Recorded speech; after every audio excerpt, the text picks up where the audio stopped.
Good morning, everyone, and welcome to the meeting of North Norfolk District Council Overview and Scrutiny Committee on Wednesday, the 22nd of January. And before I start on the formal agenda, I ought to welcome David Knight, our new locum scrutiny officer, joined us very recently and will be with us for a few months until we are able to appoint a permanent officer to that position. And I ought to also thank Emma and Laura. Laura's not here today, but Emma, you've been very helpful in standing in and covering the position during the last few months, and that's been very helpful, and I'm sure the committee greatly appreciates that. So welcome, David, and we'll then start on the formal agenda, which is to receive any apologies. I'm aware that Councillor Housden is not with us today, and I'm not sure whether he will have given his apologies, but my understanding is that he's not been well in recent times, so that's understood. So we don't have any substitutes today that I'm aware of. Item 3 on our agenda is public questions and statements. I'm not aware of any. No, Chair. And item 4 is the minutes of our last meeting. So we just turn to the meeting minutes that we held on the 11th of December. And if we can just go through them, first of all, for accuracy, please. Page 1, 2, 3. Councillor Holliday, you look. Page 4. I thought your arm was in anticipation. Yes, it looked as though it was about to launch. Right, okay. Page 3, page 4. Could you put your mic on, please? Sorry, Chair. 1, 2, 3, 4. Paragraph 5. Councillor Cushing agreed with Councillor Penfold on the need for accurate data around the usage of the data. I think that's the usage of the toilets or the usage data, but not the usage of the data. So perhaps that could be clarified. Is that right? Got that, David? Yeah. Councillor? Okay, that Yeah. can be remedied. Okay. Anything else on 4? 5? 6? Okay, can I then take it that those of you that were here accept those as a accurate record of that meeting? Any dissension on that? No. Okay, so they have been accepted and I will sign them as such, subject to that correction.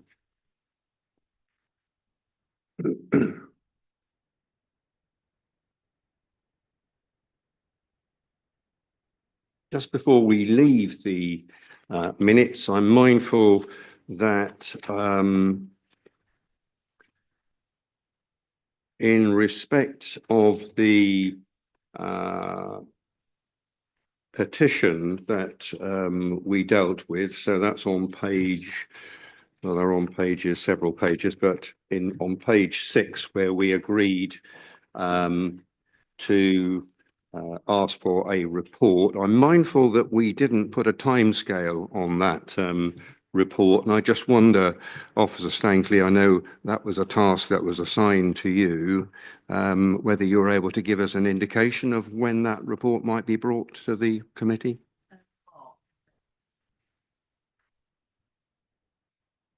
Could you put your mic on? Thank you. Sorry, March, if that's okay with the committee. If I'm Councillor not, Hankins. Mr. Chairman, page 7, the question of Sorry, is this in Waste relation to what we've just been dealing with? yes, Okay. waste collection fees. The statement was made. No, I mean, is it in relation to the petition matter that we've No, been sorry. doing? No, I Okay, thought we fine. finished. Can I just, before we move on, can I just make sure that March is acceptable to the committee. Yes. Okay, that's fine, yes. Don't work, no, it's all right. Councillor Off you Hackett. go. Page 7, Mr. Chairman. Does the council now have the figures appertaining to the waste collection?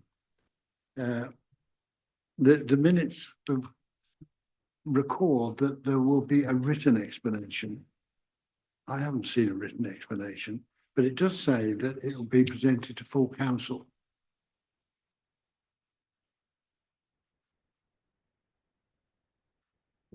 We didn't have the data. I'm not sure whether we've still got the data yet in terms of setting the fees. We should have them for full council in March. Yeah. Yes, it's to do with the contract, the way in which it's written as to when we take the price increase and when we set it, and it is on a sort of cost recovery basis. So we need all the information, which is never available. for Okay. the budget So setting. will ONS have the opportunity to scrutinise that before full council in March? Oh, sorry, I wouldn't have said so, no. I guess that will depend on It's the the, timing of the meetings, really, Yeah, isn't it? Yeah. exactly. Mm. if the data is available for the Overview and Scrutiny Committee of March, then we could take Yeah. that then. Yes, yeah. Yeah. Okay, but I do draw your attention to the fact that therefore a written response will follow the committee. Yes, that will do when we've got the information. Okay. Yes, yeah. Right. Okay, thank you, Mr. Chairman. Okay. Any other observations on the minutes? No? Okay. Thank you very much for that. Moving on then to item 5. Item 5, items of urgent business. I'm not aware of any. Item 6, declarations of interest. Any declarations in relation to today's business? No? Thank you. Item 7, petitions from members of the public. I'm not aware of any. Item 8 is consideration of any matter referred to the committee by a member. Nobody has done so, so that's a nil return there. Item 9, responses of the council or the cabinet to committee reports or recommendations. I don't think there are any that are relevant to mention today. So that then takes us on to item 10. And item 10 is the Treasury Management Strategy Report for 25-26. Now, before I open the topic, I ought to just explain that Treasury management matters were transferred from this committee to the Audit Committee some while ago. And so it may be of some surprise to some of you that it's on our agenda today. It was a matter that should, I think, have gone to the GRAC committee in December, but it didn't. And so at our pre-agenda for this meeting, I agreed that we would take the two matters actually that would normally go to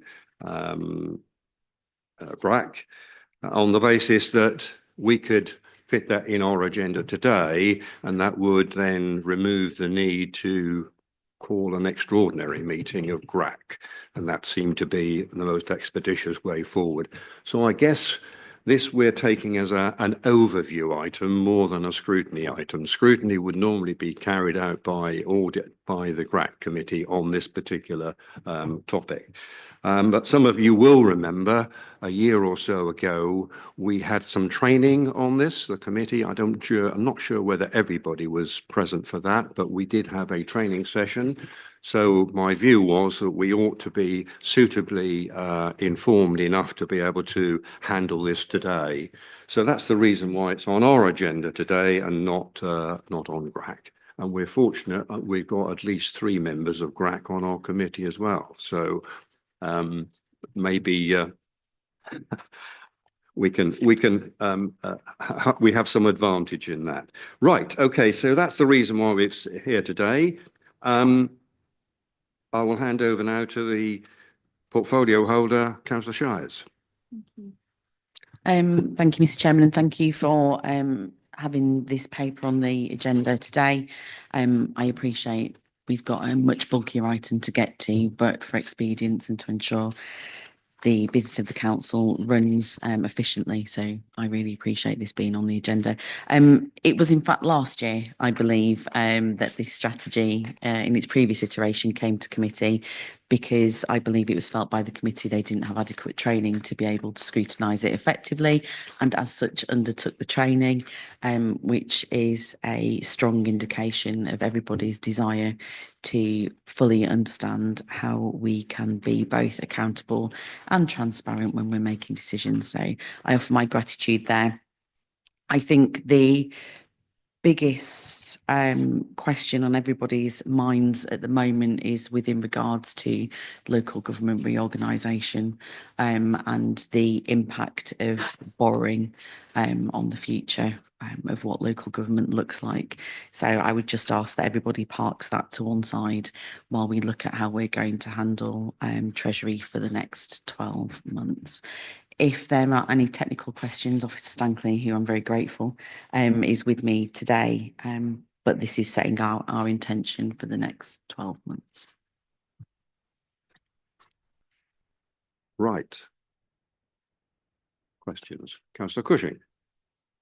Mr. Chairman, perhaps I looked at the last GRAC report and there was a Treasury Management report in there. I don't think it was the end of year one. I think it was something like a mid-year one, because I did look through it and actually some of the tables in this were not in that. But anyway, that's by the by. What I'd like to do in terms of questions, I'd like to go to page 29, please, and look at the table at the bottom where it shows borrowing. And you'll recall, Councillor Shires, I asked you what borrowing level we had at the last full council, and Councillor Officer Stankley confirmed that at the start of this year. When I saw those figures, so we look at the figures there, third line down, 12.5 million and 16 million. My reaction to that was twofold. First of all, I was actually shocked it was that large, genuinely shocked. I thought if I looked at all the previous reports I'd seen through it, I can't recall pulling out any figures, obviously, that it was actually as great as that. And I did check with some of my colleagues to see whether had I been remiss, but they said the same thing. So I think there's something there about how we articulate how much borrowing that we have actually had. And I'm sure if you bury in reports, you'll probably find that there are figures in there, but it does actually highlight another point I'd like to make is that I would argue that those two figures are probably the most important figures in the Treasury Management report, if not possibly the whole of this report, because that is an awful lot of burden that somebody's going to have to pick up in terms of debt repayment going forward. The specific question I would have on that, though, is if we look at the line going below that, if you look for 25, 26 going forward, you've got some internal borrowing. Why are those figures not actually put into the external borrowing? Because they're going to have to be externally borrowed at some point. So why aren't they sort of put into the lines above? Councillor Shires. Yeah, of course. So the actual internal borrowing, we've got some new members who won't have been present at that time, but we actually built a leisure centre and bought some waste vehicles, which was agreed by full council to borrow for those. When we purchased those, we didn't need to externally borrow. We were able to borrow internally. So that has saved us some interest on those purchases. But I do think you're quite right in the highlighting of those figures when we're mindful of the borrowing that we are potentially undertaking through the capital programme coming up. And obviously your question has through email has generated a table which allows us to clearly see when we're making decisions how that accrues, and I think that's very beneficial. So perhaps part of the monitoring when we're looking at the budget monitoring specifically in the next financial year is to make sure that a table of our internal and external borrowing is in there so that everybody's aware, so that when we're making financial decisions we have got the whole picture in mind at that. But I just wanted to add a little note to that before I'll hand over to Officer Stankley with regards to the fourth line down. when we went to the finance conference, the LJ finance conference, I want to say it was last week, but the weeks are moving so Yeah. quickly currently. It was indicated by the minister that any debt would stay with the taxpayer. So when local government reorganisation is looking into the future, we have to be overly mindful that it's not just our council's debt, it would be the county council's debt and any surrounding authorities' debt that would transfer to the unitary authority, should that be what comes next. So we are very mindful of ensuring that we're meeting the needs of our residents immediately and not stopping what we're doing, because our residents do have immediate needs and our assets do have immediate needs. And not burdening future taxpayers with further debt when it comes to looking at how the debt will be distributed through local government reorganisation. It was very clear that the government haven't thought about debt or thought about the burdens to unitary authorities, and how that will have a massive impact on how service delivery is in future years from local government reorganisation. So from that conference, that was my biggest concern, is, you know, if we're looking at the almost £1 billion that the county holds in debt, for example, a unitary would start with part of that debt plus the debt of the districts that it would replace. So that's something that we need to be very mindful of. But I will hand over to Officer Stankley for the response on the fourth line down, wasn't it? Officer Stangley. The intention at the moment is to, well, we will need to take external borrowing, but we haven't actually got any external borrowing at the moment that relates to the capital programme. We will wait until we externally borrow. Excuse me. Sorry. So we'll just keep it in that line until we actually have borrowed or think we're going to borrow during the year. Oh, sorry, I've got sneezes. And it will depend purely on the forecast interest rates. So we will retain it as internal borrowing until we're at a point where either we can no longer, for cash flow purposes, manage it, and then we'll take external borrowing. But we really do want to wait until the interest rates come down a little bit, because they're relatively high at the moment, at around 6%. I come back just quickly. So thank you for your answers in terms of that. I mean, as we've been on this committee in the last year or so, we've seen an awful lot mentioned about internal borrowing. I think it was only after the event that the penny has dropped that anything when you say internal borrowing actually means real borrowing, because we have to go to the marketplace by statute in order to borrow that money at some point in the future. And we are sort of betting on the fact that interest rates will come down. We're looking at the way this government's performing at the moment. I think there's a slightly larger question mark over that than possibly there was 6 months ago. So that is a concern. And it leads into your very valid point, Councillor Shires, about any debt this council creates will be the debt of whatever unitary council follows this one in 2 or 3 years' time. And all the other authorities around there will be piled into that. So I do think as we go forward, we do need to be laser focused on what we are borrowing and what we are borrowing for. And we may pick up a later in this agenda, looking at the capital programme, what we might do in terms of that. Thank you. Just to pick up on that point, I share your concern over the presentation of that information. It has only recently, I think, this particular paper has graphically illustrated where we are in terms of potential borrowing, internal or external. And I just wonder how many of the committee were aware that these figures that we have in that table were actually, had you seen these before? Had any member seen these before? That that is a point of concern, I have to say, that we've seen a lot of financial positions over the past year or so, and for this to come out at this particular way in this particular time is a bit of a surprise. We've missed something, perhaps. Yes, it will have been in all your previous strategies. It is if we go back, members at full council approve when we set the budget, the funding of the capital programme, and you approve that schemes, as you will do in February, that schemes be funded through borrowing. And this is the accumulation of what you've approved.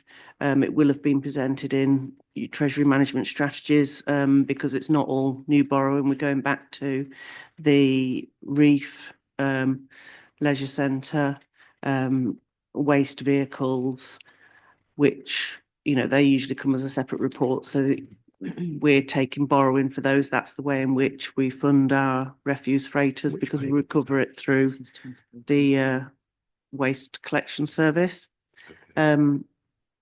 So whether it's just that this is set out in a different table, set out slightly differently. I've not seen the table presented previously in a treasury management report like this, and it will be to do with the requirements in the way in which we present our information to our members, is that it's broken down to a more granular level, but it will have been in previous reports.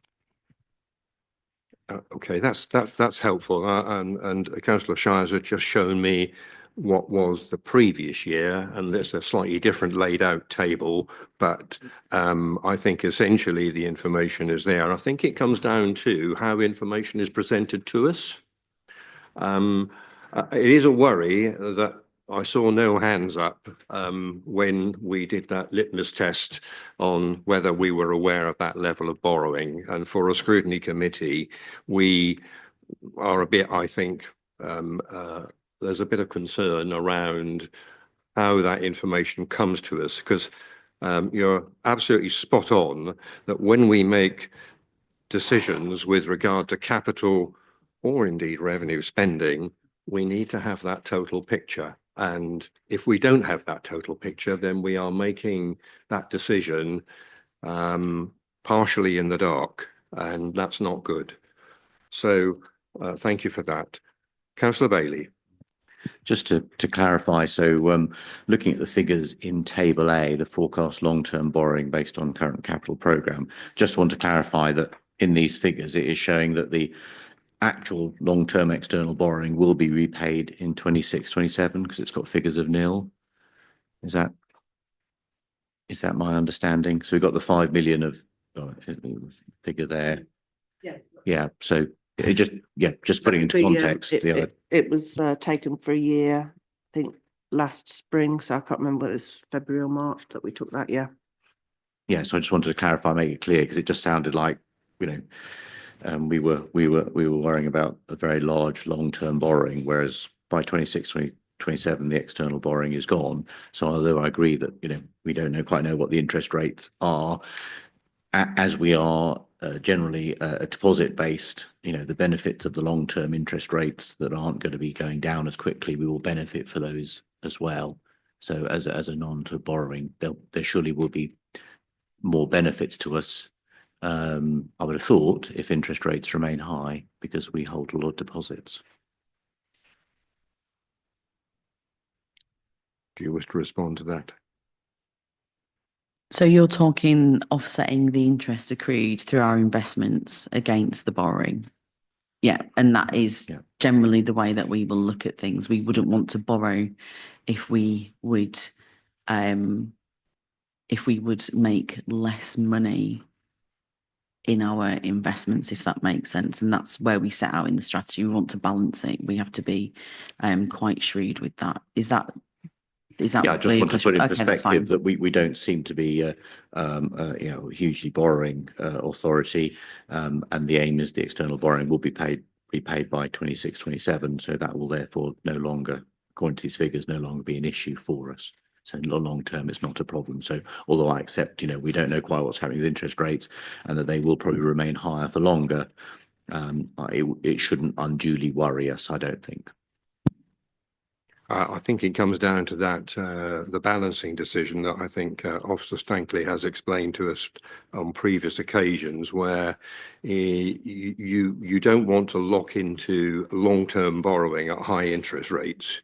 You want to do that at a time when the interest rates are in your favour, because obviously what happens is if you lock into a long-term borrowing situation at a high interest rate and interest rates fall, you are locked into that long-term borrowing, while your treasury investments are actually paying at a relatively lower interest rate. So there is a certain amount of timing and getting that decision and a right to avoid that kind of situation. Have I summarised that roughly right, Officer Stankley?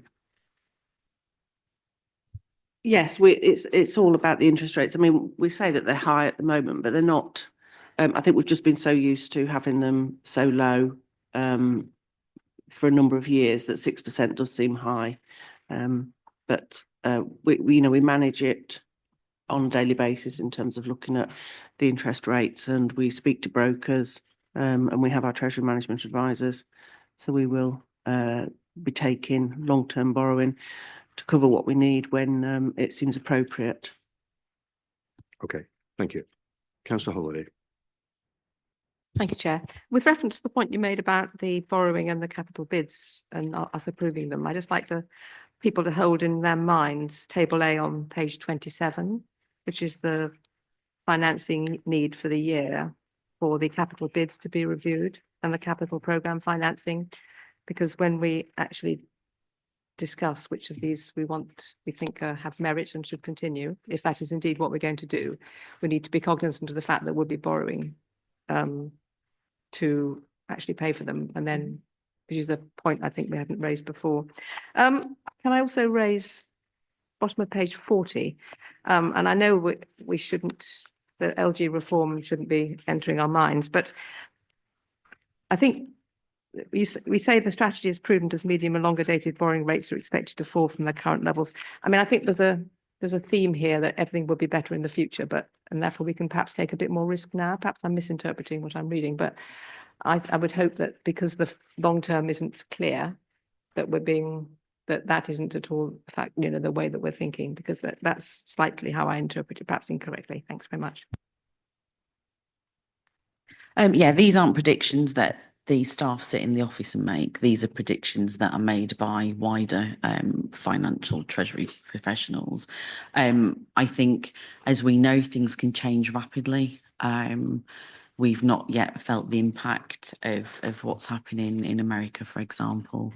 So the impact on interest rates is something that's monitored closely, and where we are hopeful that we will see them decrease. When Tina and I went to the conference, they'd in fact increased recently. So it's something that we're mindful of.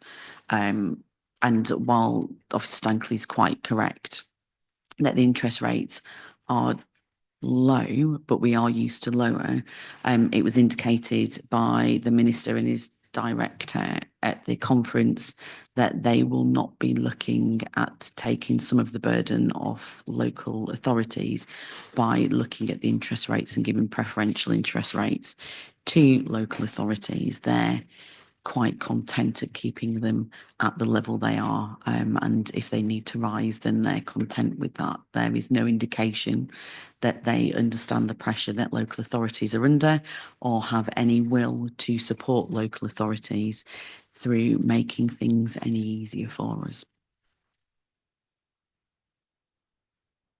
Any other questions? No. Can I just explore a little bit your opening point, which was around local government reorganisation and the kind of situations that present us with? Because I think that actually ought to be part of our longer term consideration here. I think the comments that you made were in respect to the transactions, the borrowing and so forth, and the spending that this council does. I'm actually more concerned about what might happen outside of our control. So what we've got is in prospect, we've got effectively the liquidation of 8 councils across the county and the formation of 1 or more after that. And I think all the councils will stand in a different position with regard to their borrowings and their treasury investments and the assets they own. And I think for the residents of North Norfolk, yes, we can be as careful as and prudent as we like here in what we do, but in the longer term, our residents are likely to be affected by what others do in other places. Because coming back to what you were saying in regard to the minister's view, there is going to be no bailing out. So there is a temptation, I think, across organisations to make decisions that might be, if you like, in the short-term interest, but not in the long-term interest.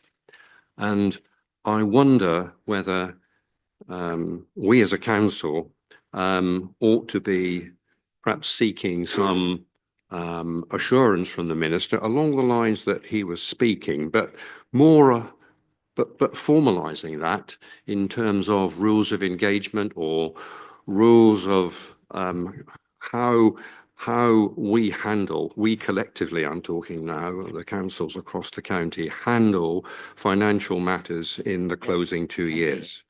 And I wonder whether there is something that we ought to be doing proactively to seek that advice, and the sooner we get it, the better it will be.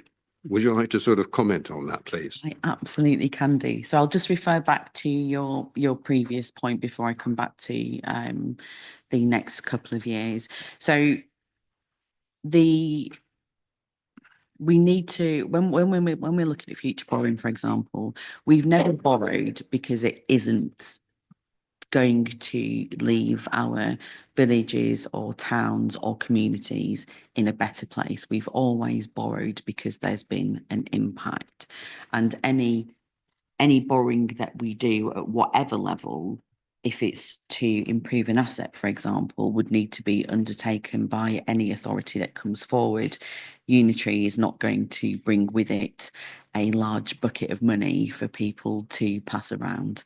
That just isn't going to happen. So whatever borrowing is undertaken for North Norfolk will stay with the area, whether or not it expands into a larger unitary or it goes up into one big unitary, it will have been spent on North Norfolk residents. So just to be completely clear, our spending is spent on North Norfolk. It's the spending that hasn't been undertaken here that maybe it exists in a burden through council tax anyway.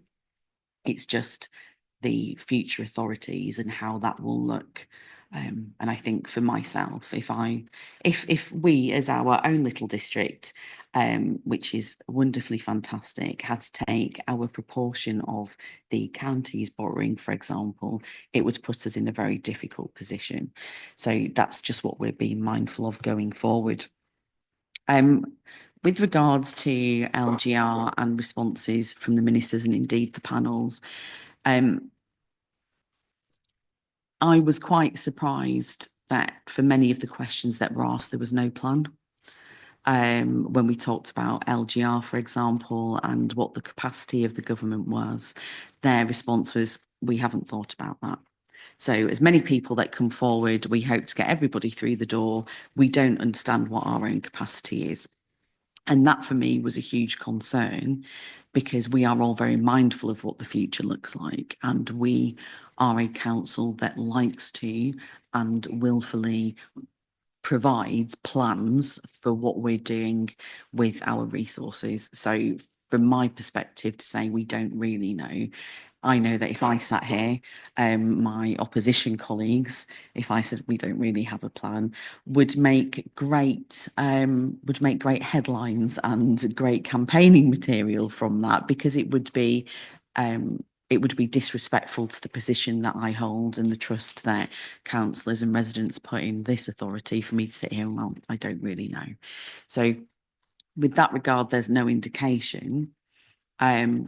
I think that any indication for their desire to control our spending, which obviously works against devolution, I think any desire will come when they've decided that what somebody else has done in a different area of the country isn't what they want. Their guidance is very, very unclear at the moment, except the door's open and we don't know when we'll need to shut it. So I just need to clarify, would you find that helpful to not just Norfolk, but helpful to the process of LGR if there were guidance in place from central government with regard to the transition period? I take your point about devolution, but I think the situation that would exist post LGR would be different to the transition period, because there is no stability in terms of where the responsibility rests for whatever decisions are made, and some of those decisions could not be in the best interest of the people of the county. I think that's a fair point overall. So I guess our request to the government would be, upon an agreement from authorities that they would like to enter into LGR, what support and guidance would be offered in terms of spending then. I don't believe it would be fair for the government to put guidance in because it's being thought about locally and restrict spending across the whole county purely because there's an idea that it might be a good idea for us to enter LGR.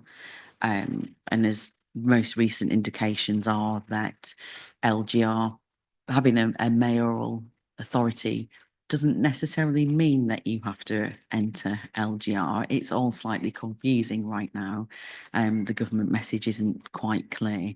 So perhaps the action that we could take would be to make an inquiry that upon an agreement being reached locally for LGR, that the government would support local authorities in Norfolk with guidelines on how they would expect finances to be dealt with collectively. Is that what you're getting at? I think that's Yeah, okay. the heart of it. It's really ensuring that particularly the people of North Norfolk, because that's who we represent at Yeah. the moment, will not in any way be put to some disadvantage because another authority spends or makes decisions which turn out to be profligate and wasteful of money and place liabilities on other parts of the county, which are probably not equitable, let's put it that way, not fair. Officer Stankley, I can see you. Just to put things also into context in terms of borrowing, our level of borrowing, and I suspect indeed most of those of the other districts around us, is relatively small when we compare it to the county council's level of borrowing, which I think will be in the hundreds of millions. But in setting the council tax, that is already taken into account in terms of the precept that the county council make. The county council's budget will be set taking into account the borrowing costs, which then feed through into the county council's element of the council tax. So whilst we can't predict how it will impact on council taxpayers, in the future in terms of how we end up in terms of one unitary, two unitaries, whatever, council taxpayers are already paying for the county council's element of it. So we'd hope that it wouldn't be, a doubling of council tax because we've had to take on the county's share of borrowing for the district or unitary that we become,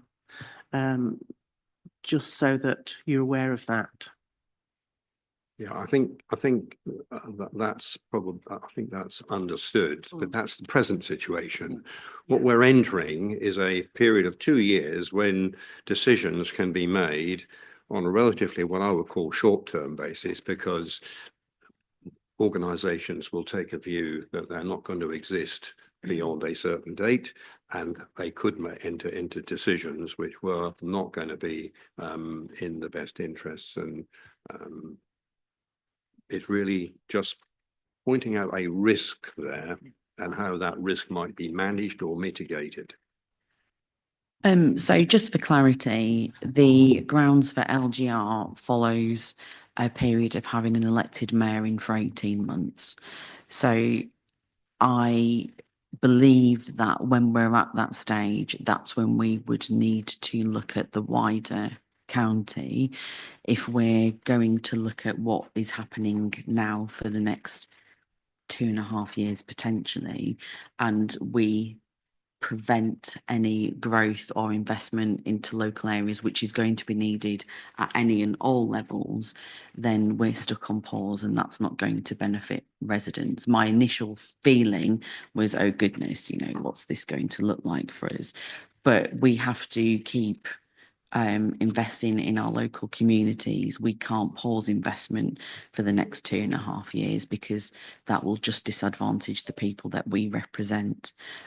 So I will very much look to ask for clarification, but I believe the 2-year period starts a little bit further down the line because we're looking at 2.5 years before LGR would be a consideration. Yeah, I mean, I think that's probably putting the extreme. I certainly am not fearful of those investments that are quite proper and prudent to make. And were we not to be looking at LGR, I would like to think that we would be making the same decisions over the next 2 years as we would, you know. Yeah. I don't think we should be. I'm not so concerned about what we have within our own control. I am more concerned about that broader picture and how that will impact on the people of North Norfolk. I've said enough. I don't know whether anybody wants to respond on the committee with regard to that particular point and whether that's a risk that you would recognise or that may perhaps deserve further attention. Councillor Cushing. I can just add to it, I mean, and to reinforce the points that you've made, we are going into the biggest reorganisation of local government in 50 odd years, and we're dealing with a government that doesn't seem to really have defined, actually, it has an end point in mind, but has actually no clue or defined any clue at the moment how they're actually going to get there. And it's left to all the individual councils to try and read the tea leaves as far as I can see at the moment, because if you look at the white paper, there's very little guidance in there that you can pull out that will actually help us in any which way. So all we can hope is that in very short order. I suppose the other thing, some of the things that you said, Councillor Shard, are slightly different to the messages that I've been getting probably internally through the Conservative LGA, because I think LGR, in terms of what decisions we need to make and representations, it will be somewhat sooner than you've possibly implied. And I think that may be relatively sort of within the next 6 months. I understood we need to start having a fairly clear idea about how we'd like to see that evolve and then come to a conclusion. Yeah, I'm happy to respond to that because that doesn't mean that we're putting our heads in the sand and not having those conversations. It just means that I need to separate how we financially run as a council from the overall changes to governance, because I know how easy it is to get distracted when we know change is coming, and it's my responsibility to make sure that our communities and assets are funded and financed properly to enable our community, no matter what happens in the future, to be handed over to the next set of guardians in the best possible form. So that's why I started the conversation as, can we park LGR? Because if we get the two conflated, we will not take any actions, because we know that we've got a huge amount of change coming. And that's something that we're very mindful, and the officer team is very mindful of. It's quite easy. And our officer team, just a little nod to them, mostly because LGR comes with an element of risk for our staff here as well. And our staff team are massively committed to North Norfolk and have not taken their eye off the ball despite the distractions that central government are throwing in. And I think that's where we need to make sure that while we're having the conversations about future governance, we're not letting that detract from the next 12 months and the 12 months after that. Councillor Penfold. Thank you, Mr. Chairman. I think, yeah, absolutely right to raise this risk, which is probably why this normally sits with GRAC, because it is a risk and a concern. So I do support pretty much what you've both been saying. I just wonder, one would hope that the other districts are being as mindful in their overview and scrutiny, or their risk and audit committees, and having these conversations. So is there? I'm just wondering whether sort of collectively our response to government, our request from government around this might be better collectively, whether that is even possible as a set of districts, and perhaps we'll leave it at that, but whether we include county or not, I don't know. But, you know, that might be something we could suggest and pursue. Yeah, I'll respond. Perhaps I might be so bold, with our leader's absence to suggest that's something that he would take to the leaders group, to try and get a formal position from all leaders as to that. I wouldn't want to say that, I wouldn't want to agree that on his behalf, but I would think that Councillor Adams would be more than happy to take that to the leaders group. Thank you. And that would be great. I mean, I wouldn't want that to stop us certainly raising our concerns, because these things can take time to get agreement. But, you know, maybe there's a sort of a two-track approach there. But I do think that, yeah, if he could take that to leaders, that would be fantastic. Can I just ask then, Councillor Pensole, do you see that as a worthwhile recommendation for us to make? I do. Yes. Thank you. Do you have a seconder for that? I see, a number of hands. Well, we could almost take a vote on that now, but let's not do that just for the moment. So Councillor Hankin, I think yours was the first to go. So you'll be happy to second that. So the precise wording of that recommendation, would you have a sort of? That's a very good question, Mr. Chairman. So I think it would be something around. Can you just leave it with me a moment, and can I come back on Yes, that? of course, of course. Any other offerings with regard to this matter that we are considering at the moment? Any views of the risks that we face and how we might mitigate or control those risks? Councillor Boyle. I think it is a very complicated situation, and I do feel that continuing for the moment along a sensible path, as we have been doing, is the way forward. To stop doing what we're doing for our residents is not a solution. It may keep money in the kitty, but we well know if we don't take care of what we are entrusted with over the next 2 years, we won't be in such a good position. I think we need to be mindful of what we spend, but at the same time mindful that we still do need to spend, and just keep our eye on the changing circumstances and carry on working. The easiest solution when we hit with the unknown is to sort of down tools and just wait and see what happens. But I think as a responsible council, that's not something we should be doing. We need to be just looking inward while looking outward, if that makes sense. No, I think you're absolutely right. I'm not really quite sure how that's crept into the conversation in a way, because that was never the sort of really the point of raising. The point that was raised was it's the influence of others on us rather than ourselves. Because you've just put your finger actually on another risk, which is that whenever organisations are being changed, reorganisations, the big risk is that you get a performance dip.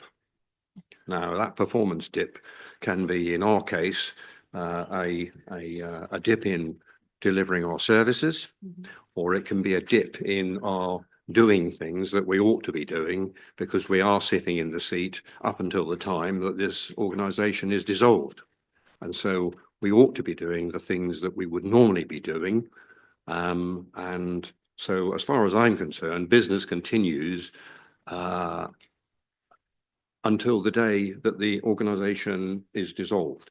And one of those things that we do have to watch for, and this is quite natural, it will happen amongst us as councillors as well as members of staff, is that we tend to think, well, what's the point? That's the kind of typical wording that comes out. What's the point when you can't see where the future is? And of course, it will be quite some time before the future crystallizes into something that we can say, ah, right, okay, I see what it is. We're either going to be a part of that or we're not going to be a part of it, whether we're an officer or a councillor. And that kind of influence is the thing that we have to kind of guard against. And that's a very real risk to our residents. But anyway, Councillor Penfold, how are we getting on with your? It's like an essay, sir. I've done the 3/4 of it, but I haven't got the key argument there yet. So I'll leave that to you, maybe. So I've got something like Overview and Scrutiny Committee requests that the leader of NNDC engage with other district council leaders to agree a collective approach to central government, seeking its advice and guidance on the impact of devolution stroke LGR on the, that's the bit I'm missing at the moment. So what is it we are seeking their advice and guidance on? How do we just encapsulate everything we've just said into I would think one of the words that we probably ought to have in there is financial stability. so it could be on the financial stability. Yes. Because financial stability is ensuring that you're not going to make decisions which will prejudice the longer term and or destabilize in any way the prospects of the new organisation. So would it be on the financial stability of the county or of this district and the wider county? Do you think, because if it's a collective approach? I think it has to be the wider description, the county, Yeah. because we don't know whether it's going to be 1, 2, 3 organisations. But one thing you can say by using the county term, Yeah. you are looking at that broader set of interests. Shall I read that to you then again? Could you bear it? Because I did. Yeah. So Overview and Scrutiny Committee requests that the leader of NNDC engage with other district council leaders. It's quite a long sentence, sorry. To agree a collective approach to central government, seeking its advice and guidance on the impact of devolution/LGR on the financial stability of the county of Norfolk. Does 9 out of 10? Yeah. Does anybody disagree with that? No? Excellent. Looks as though you could have a show of hands then very shortly. Oh, sorry. Um, I can give you We've that got a- wording, David, you got afterwards. Yeah, I've written it down. I'm going to check with the council. Yeah. Yes, right. I won't read it again. That's fine. Oh, well, do you want me to read? No, That's fine. you know what it is. No, that's on the hoof. That's not a bad effort, Councillor Penfold. Not a bad effort at all. Good effort. Right. Okay, we've got a proposal in a second. Can we have a show of hands then on that recommendation? Right. Okay, thank you. Now, can we just turn our mind to the other recommendation here to recommend to full council that the Treasury Management Strategy for 25-26 is approved, subject to, I think that's that recommendation that we've just been discussing. Can I have a proposer and a seconder for that? Councillor Penfold and Councillor Boyle. A show of hands then, please. That looks unanimous. Thank you very much. Right. Okay, that deals with item 10. Moving on to item 11, which is the capital strategy for 25-26. Councillor Shires. Thank you. Thank you, Mr. Chair. So this really links to the previous paper, because you will see in there's a lot about borrowing as well. This is an annual report, and I think it sets out the way in which we will operate over the next 12 months. I know that the committee is quite eager to get to the final paper. But if you've got any further questions on that, then I'm happy to take them. Thank you. Questions on the capital strategy?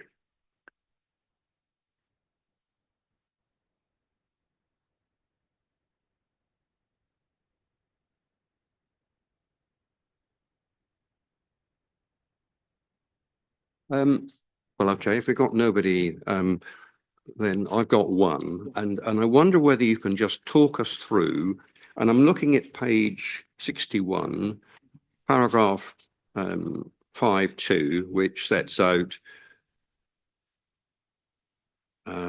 it talks about business case and options appraisal methodology applied to all significant projects, those with a capital cost of over 50,000. The options appraisal should be undertaken by the relevant manager project leader initially, and then it goes on page 5.3.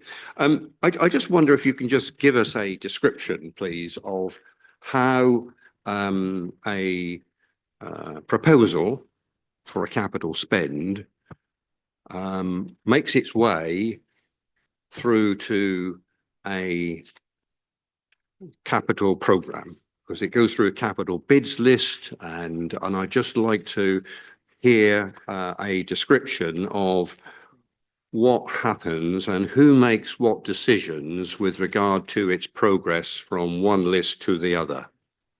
Wonderful. And what it doesn't say in here is this is both a council, cabinet and officer process.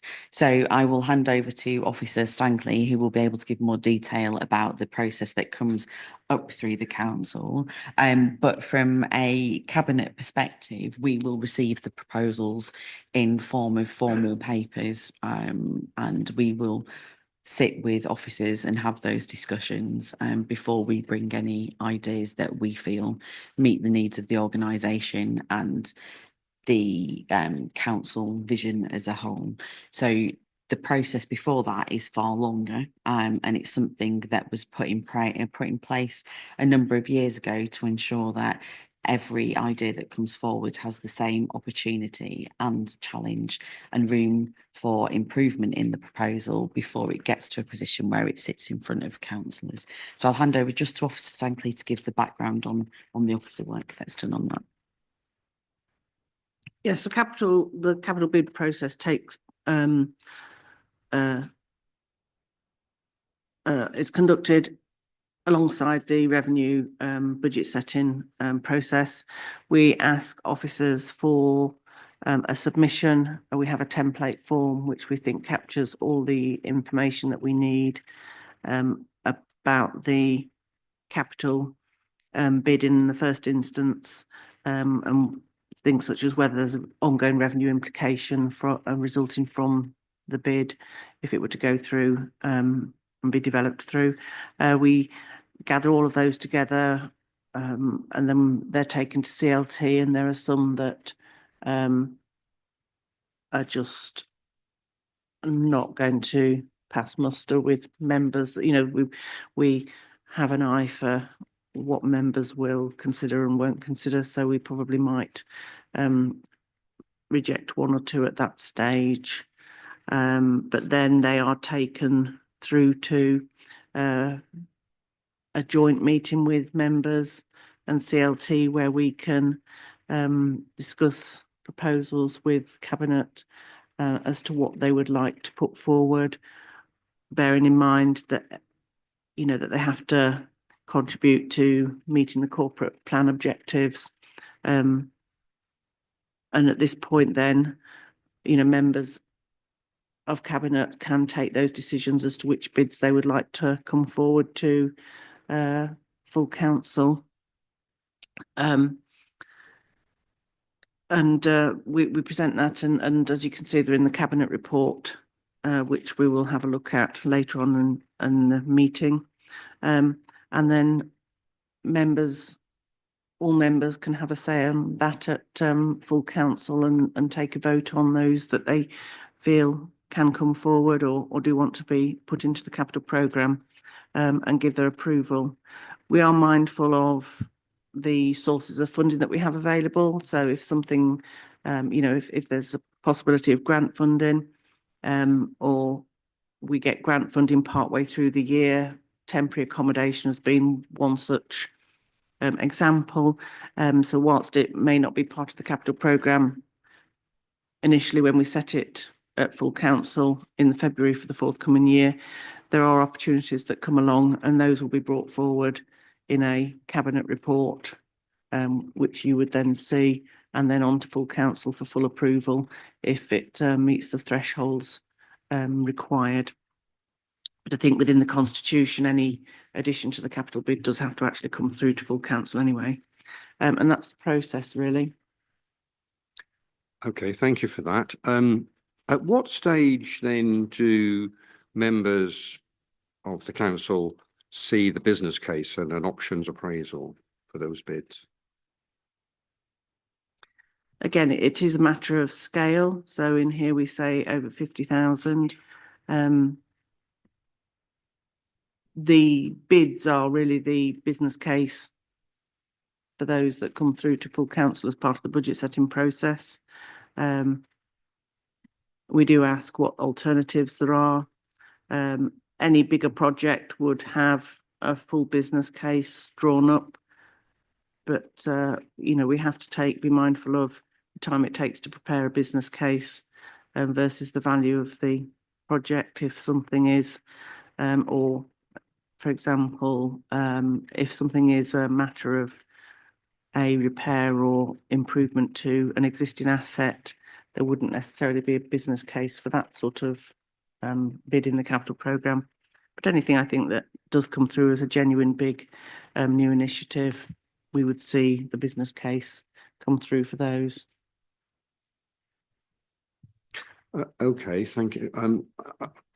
I'm just interested because later on we'll be considering the budget, and part of the budget papers is a list of capital bids and a list of what is effectively the capital programme. So if we just look at the capital bids, members will be voting on that next month. Will they have seen the business case for those bids by that point? Or will they see the business case at some point between it being on the capital bids list and it becoming an item on the capital programme? So you're talking about a change potentially in the way that we agree the capital programme, because I don't believe in any subsequent years when the capital programme has come through, and that's not just this administration, it's previous administrations too. I don't believe that every single business case has come forward at that point. So there's a procedural change that you're suggesting may happen. I think that if we look at all the large investment that we've done, we can probably look back towards the Rocket House, for example, where this committee will have seen papers that came through in that regard when we've done leisure centres, of which we've got the Fakeham investment coming through as well. The papers would have come through for that. And if it's anything that's new, the papers will come through with regards for purchases, for example. But I think you're suggesting a potential procedural change in the way that we have looked at capital bids that we haven't done in any years, as that I'm aware of, at a budget setting meeting. But you're in that potentially discounting the level of scrutiny that officers at all levels have done to business cases and the scrutiny that we would have done as cabinet, and wishing to add another level of scrutiny through a new procedure of how we look at capital bids at full council. There isn't anything. I'm anticipating some challenge potentially in some of the capital bids from this committee and potentially opposition members towards coastal investment. Obviously that isn't the paper that we're talking about currently, but I can't remember, for example, anybody asking me for the business case on the Crinkle Crunkle Wall investment. So if we're looking for a potential president's change, I don't believe that this would be appropriate for this financial year, given the time frame that we've got, and we have to be mindful on the extra layer of governance that would bring in terms of spend. It's an interesting point. And I'm happy to take that away. I'm just unsure as to whether or not the 25-26, well, I'm unsure as to whether or not the 25-26 budget is the appropriate point to start that, and why the 25-26 budget would be chosen to bring that in. Can I just put you mind at rest? Of course. I'm just learning. Okay. I'm not making any proposal. Okay. There is no suggestion. Absolutely. It is simply clarification. Absolutely. And that's why I was looking for the two of you to take us through that process. That's fine. Because it's not clear in my mind, and I doubt if it's clear in every member's mind about how that happens. Okay. Correct. They may have a view about that. It may be something that we might want to discuss in the fullness of time, but it's really just having a greater understanding. So you're way ahead of me. That's completely fine. I'm looking. That's This completely is not fine. not about any proposal, and certainly Wonderful, not thank about you. 25-26, but I personally need to have a clearer understanding.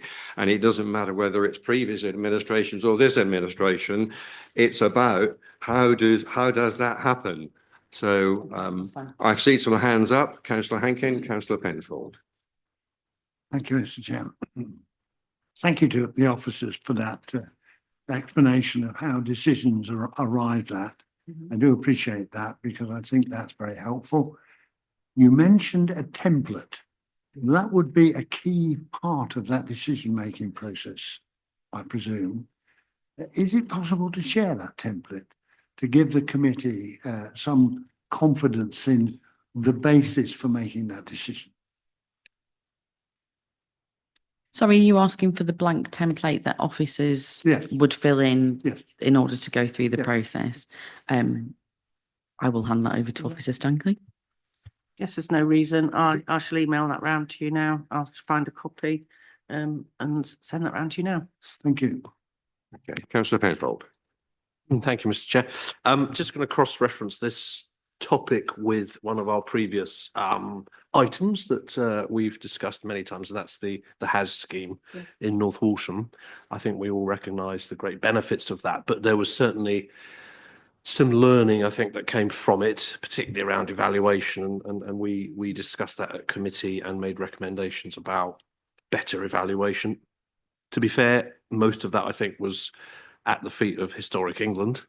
But nevertheless, there was learning that we could adopt, I think, as a council about baseline data for a project and then evaluating impact and then reporting on that and then feeding that into the next project. So we recommended that ought to happen. That's in the process, I think. So just seeking reassurance that the learning from that, which was, quite a significant project, has and is factoring into these capital proposals that come through. So we are kind of joining up and Yeah, absolutely. So we can use the example of the collector's cabin roof. My pledge was that we would find the best value for money. I haven't seen the quote for that come through yet. However, the outcome of that is to replace the roof to make sure it's still inhabitable by its tenants. So things like that have got a very quick evaluation. If we go back to the project was so broad that the evaluation there on such a social value project is something that we do need to look at.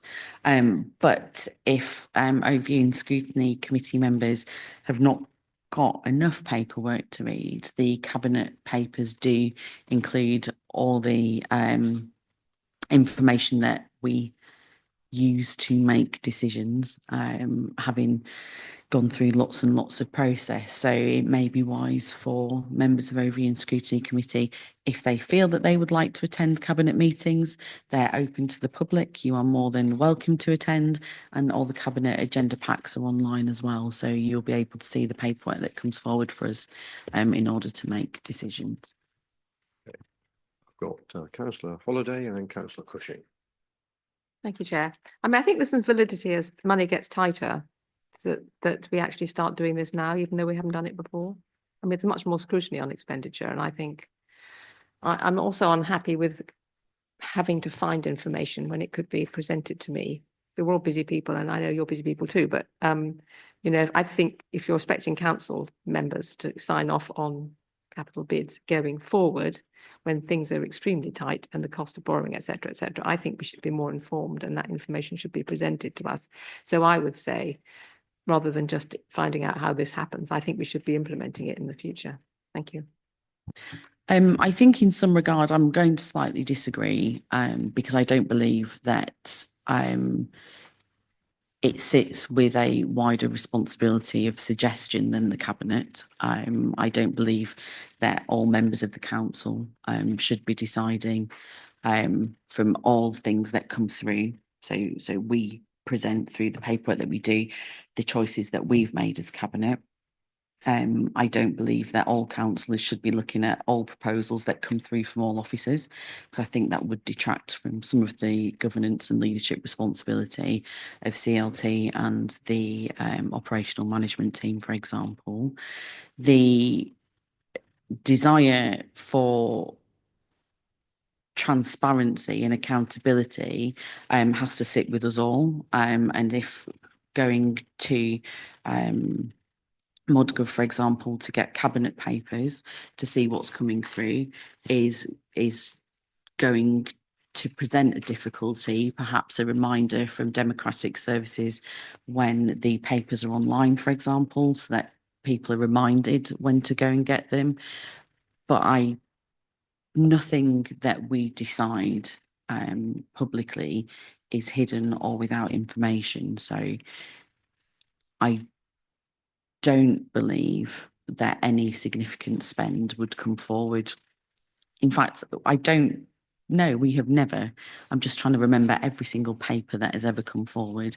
Every single example of capital spend that comes forward with reference beyond the point we agree it. So what we set out today to do is to look at the budget that we've put for it. It doesn't mean that following full cabinet, we then run out and we hand the money over to an external organisation. Once we've agreed the funding, there is then a process to go through in terms of procurement, and decisions then need to be made, and further feeding back then happens. So it's not as simple as, yes, you say we're going to spend X on this, and then it just happens. There's a further process that follows beyond the intent to undertake the work, if that makes sense. So it's not just a business case happens, it comes up through, it sits in front of cabinet, we present it to full council, it happens. It's a much longer process than just that. So I don't understand where you would need to have more information on the business case, apart from to say that you don't trust the decisions that cabinet have put forward. Because when it's a larger decision on what we're actually going to spend the money on, those decisions do actually come forward to committees. So if it's reassurance as to what the intention is of spending that money, we can offer that. If it's what the actual granular detail is going to be, this committee knows that that detail comes after capital's been agreed, and then we go out to procurement. So we're looking at it, I think, back to front at the moment. Okay, thank you for that. Does that answer your question? Well, rolling back to the scrutiny, the role of scrutiny, I still think there's a role for us to look at it in more detail. I mean, we're about to make decisions on these capital bids, and we're not doubting anyone's ability to do a business case, but we are here to scrutinise things before they go to full council. And if you just focus on that rather than the council stage of it, I still maintain that there's a role for it here. Case if others disagree. Councillor Vickers, you had your hand up as though it were a question relating to this. Is that correct? It's just something I wanted. Can you just pull the mic? It's just something I wanted to say in relation to this, that I do agree with Councillor Holliday that I don't think it's good enough just to say cabinet has made this decision without being antagonistic. I think it's important that we are aware of all the options that have been considered, even at quite a low level, why they were rejected, and such an option was chosen. I can think of one capital spend in the past financial year, but I didn't feel that I had all the information I needed to make a decision on whether it should go forward. I think myself and Councillor Cushing and Councillor Fitch-Tillett called in a particular decision to overview and scrutiny committee. So I absolutely support what Councillor Holiday has said. Okay, thank you for that. I think that your response, Councillor Shires, I think probably strikes at the heart of what my question was about, i.e. understanding the process. Okay. I think that's where we are probably at the moment, and then understanding how best we as councillors or this committee can engage in that process in a constructive and positive way.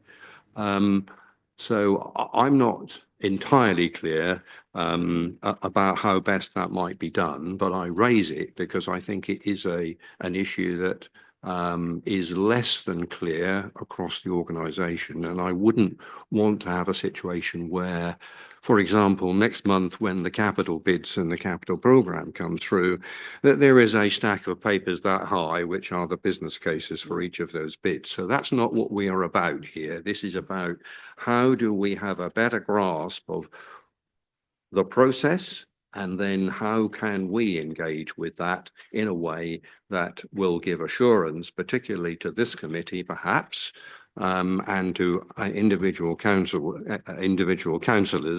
that they can engage with the process if they feel that there is something they need to contribute. Okay. Yeah. Right. No, Do you it's want to fine. respond on Yeah, that or not? yeah. I Of don't course want to I make do. a meal of it. No, that's all. no, of course. I'm absolutely delighted. Out of the two papers that I feared would get little attention because the budget's on the agenda today, I'm absolutely delighted that the Overview and Scrutiny Committee is really seeking to support what we're doing as an authority, but it also is really supporting what I do as a portfolio holder. And I'm really, really grateful that we haven't just glossed over those two, which had happened in previous years, to get to the budget. So I'm very, very grateful in that completely. So when we say we would like to do something, we ask for approval, which is where we are financially, and then everything else comes back to Cabinet. And I'm more than happy at any point, my phone number and my email, so I'm not quick to respond. I must apologise to Victoria at the moment, because I know you've sent me a couple of emails. I'm just not very good at responding, being right-handed at the moment, but I will hope to answer those during this meeting. We are just a phone call away at any point if anybody's got any questions about anything, and obviously things happen at Cabinet. So if you've got questions at any point, you don't have to reserve it for the Scrutiny Committee. And as Councillor Vickers quite rightly said, there was a calling on a decision that was made, and that's what scrutiny is for. Scrutiny is for the big decisions. If you're opting to call in every decision that we make on capital, which isn't in your intention at all, then it would then water down what Overview and Scrutiny Committee is about, and it would become so focused on every decision that we make that we would lose the huge oversight which this committee has for North Norfolk. So I think there's a little bit for us to reflect on as a Cabinet in terms of reporting back. Potentially, I can't think of a time where we haven't then come to you through my reporting as a portfolio holder, through others reporting as portfolio holders, through the Cabinet process. I don't think there's been a way that we've not given you information. So it's a case of how do we make it more apparent that the information's there, and I'm more than happy to work on that. Yeah, okay, let's not make heavy weather of it. I think we've recognised that there is something to be learnt in terms of the process and how best we can engage with that in the future. So I don't want to go into greater depth than that. Councillor Cushing. I'm not going to labour. Councillor Vickers actually sort of made a very articulated the point very well that I was going to make, so I don't want to add to that. I mean, it's just thinking about in the past, I can't think actually many instances where this committee's actually looked through business cases for big projects. So you mentioned Rocket House being one. I have a memory of the Marrams being another, which I think, if memory serves, actually a very well written business case. But I think we pulled it apart and it disappeared for many months. And I think I see it's reappeared on the agenda. Like, I think it's now next in the proposed to be put into the capital bids for next year.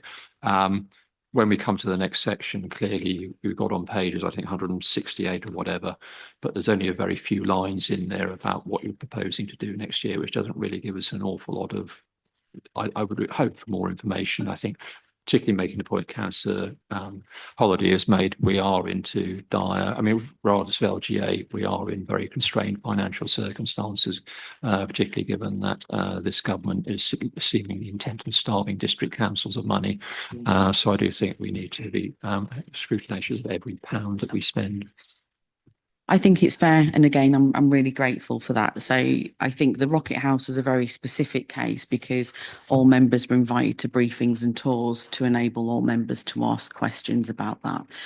Because we knew the level of spend that would be necessary. We knew the scale of the issue, and we felt that all councillors, including Overview and Scrutiny, but every single councillor was invited to come and see what was going on, because we understood it was a big project. And even through that level of engagement, it was called in beyond that as well. So completely get that.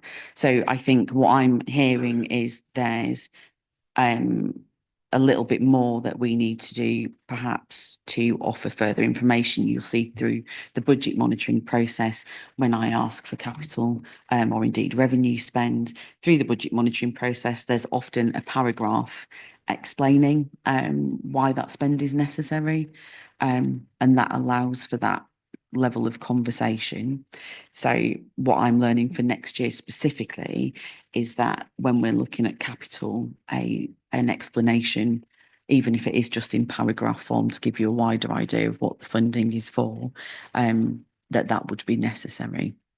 So I'm more than happy to take that away, obviously. Okay, thank you for that. I'm mindful of the time, and I think we probably covered most of the points. But Councillor Withington, is it a quick one? It will be a quick one. I just want to really pick up on the comment that Councillor Shires made about Cabinet. And I think it is really important that councillors do understand that the role they have to play in attending other committees. I know Councillor Cushing, Councillor Holiday regularly come to Cabinet and take part and are involved in that. It is online as well. So, you know, I appreciate people who are working and everything, but as all councillors, we can't be everywhere, but we do need to be very proactive in having that understanding of the bigger picture of this council. And I think those kind of meetings are really probably crucial meetings where people need to be involved and take that opportunity to ask questions and delve into things a little bit more deeply. And I know all of my Cabinet colleagues would welcome that. I think that's well understood. And certainly there are three of this committee that are regular attenders or regular offenders, as the case may be. And it is the case that business cases and viability appraisals have been topics of discussion and questions that have been raised over recent years. So that is a live issue. And what I think what I would like really to make sure that we understand is that we have a greater grasp of the process that that's applied to this, and how best this committee might engage in that, really. So anyway, any other points that anybody wants to raise? Councillor Holiday. I just wanted to question bottom of page 66 and top of page 67. I wondered if we could have a bit more explanation, perhaps in a written form, about the proportion of financing cost to net revenue stream, which seems to be going up over the projected time frame. And we don't have to have it today, but Tina, if you could send just an explanation of that, that would be very helpful. Yes. Because there doesn't seem to be very much in the report. Yes, I've just been having a look at that myself, actually. it is, you know, as we take more borrowing, it's going to have a higher impact on revenue account, because we have to set aside a sum each year, which is this minimum revenue provision, that will allow us to repay the debt in the future. And as our borrowing increases, and that's what we do need to be careful of and mindful of, and as members, that is a critical thing, matter to consider. Now I'm coughing, sorry. And it is it demonstrates affordability. It is a very important and key measure. Yeah. I mean, it seems like a very nice number to get your mind around. I wondered if, is there any benchmarking or good practice here? Yes, I mean, I've previously worked at authorities where they've set a sort of maximum percentage as well that they're prepared to go to without it feeling as though, you know, sort of you could decide 10% or 5%, which this indicates that we're over 5%. You know, in terms of affordability, so it's how much we're willing to spend on providing capital projects, capital schemes that we think is affordable for the authority. There may be some Link Asset Services, who are our treasury management advisors. They do provide information, so we should have some benchmarking figures as well. Yeah. Any other? No. I've got a note of two things, which may amount to recommendations or actions. I think, Councillor Hankin, you had one with respect to a site of the template that officers use in regard to capital bids and their progress. So that may just be a matter of sharing that amongst the committee for the time being. The form. Yes, a template. What I have done, yes. Right. Okay. Amazing what you can do when you're right. And the second one is perhaps a recommendation to review the capital process to identify ways in which overview and scrutiny can engage in that, or something along those lines, if that's strikes a bell with anybody. Councillor? No? Does anybody want to do anything along those lines? Yes. You will propose that. Just kind of make sure we get the wording right here, just in case we. So that would be, and I'm not sure that these are just my rough words, not as refined as Councillor Penfold's just had time to think about that one. So that would be a recommendation for a review of the capital bids process to identify ways in which overview and scrutiny can engage in the progress of bids. Would that be Councillor Penfold? I think that's reasonable, because it's suitably, I'll say vague, that's not the right word, but it doesn't appear too onerous. Generic. Yes, yeah. Whether that would be for, is that immediate or for next financial year sort of onwards? I don't know. Well, I mean, it's generic. We haven't yet put a timescale on any of that. This is just to agree, if you like, a piece of work that needs to be done. Yes, I just want to make it meaningful and useful. So I need to probably understand what the intention is. Because if I need to know at what point you would want to see something, because I'm quite aware, in order to keep business of the council running smoothly, we would end up quite congested as an overview and scrutiny committee.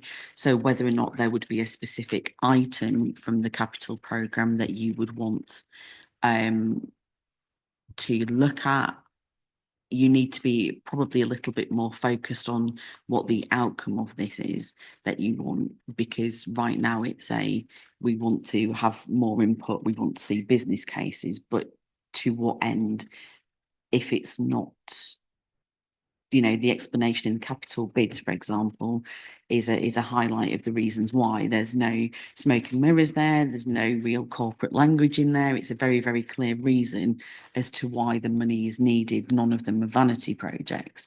So I need to really understand what the intention of the committee is and what the outcome is that you would want from this, because otherwise it's just another form of something which I don't know will have much value to Well, yourselves. perhaps the answer to that in some ways is there's two key words: a review.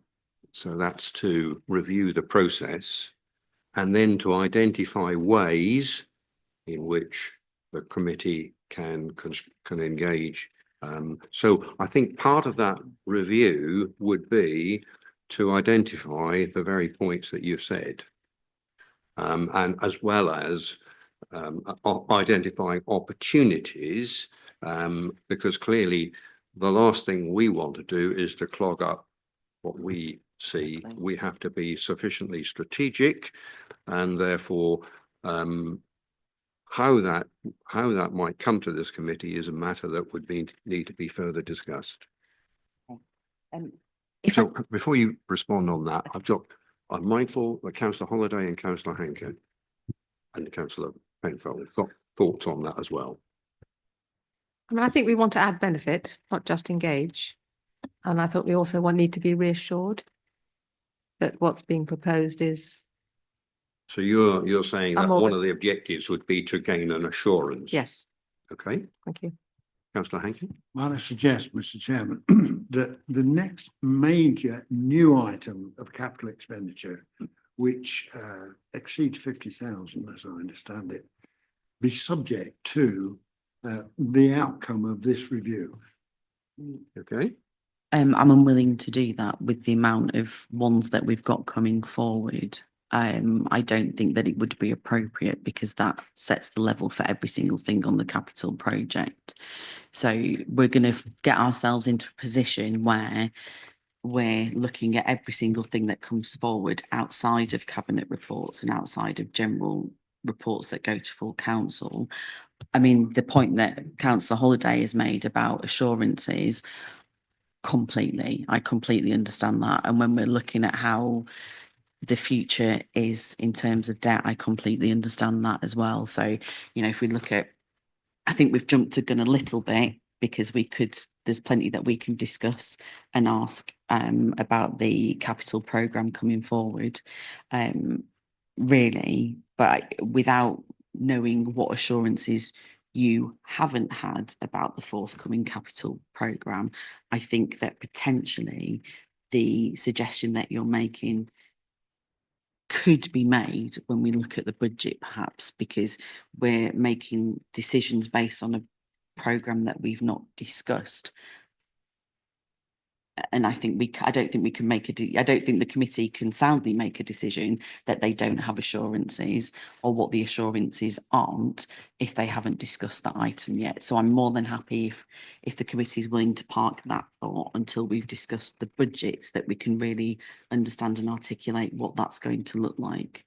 If the budget had come before this strategy paper, then completely. But I think we need to discuss the capital programme to understand what is missing for the committee to be assured before we make a decision that the committee needs more assurance. Does that make sense? okay, let's leave it like that for now.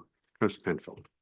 I was going to say something quite similar. I wonder whether we've slightly jumped ahead in that there's a role for us. We need to do some work here, actually, as a committee, in thinking about what we want from this. If we are talking about a review, we can't just throw that all over onto that side of the room. So whether the recommendation is around us getting together and having a focused discussion around that, because I think we need to do some more thinking about it, and we're not quite there yet. So whether we set, the recommendation is to, you know, that review actually involves a discussion between us, I would and we expect that. agree a position after that. So that would be my preferred recommendation, and hopefully that would Yeah. ultimately provide a more robust outcome that we are involved with and happy with. Yeah, I think that's taking it to the next sort of stage. What does that review look like? Yeah. How would that be conducted? Well, we need to And be this part of isn't that. this isn't a task that we would just say to, for example, an officer to say, well, you need to write a review paper.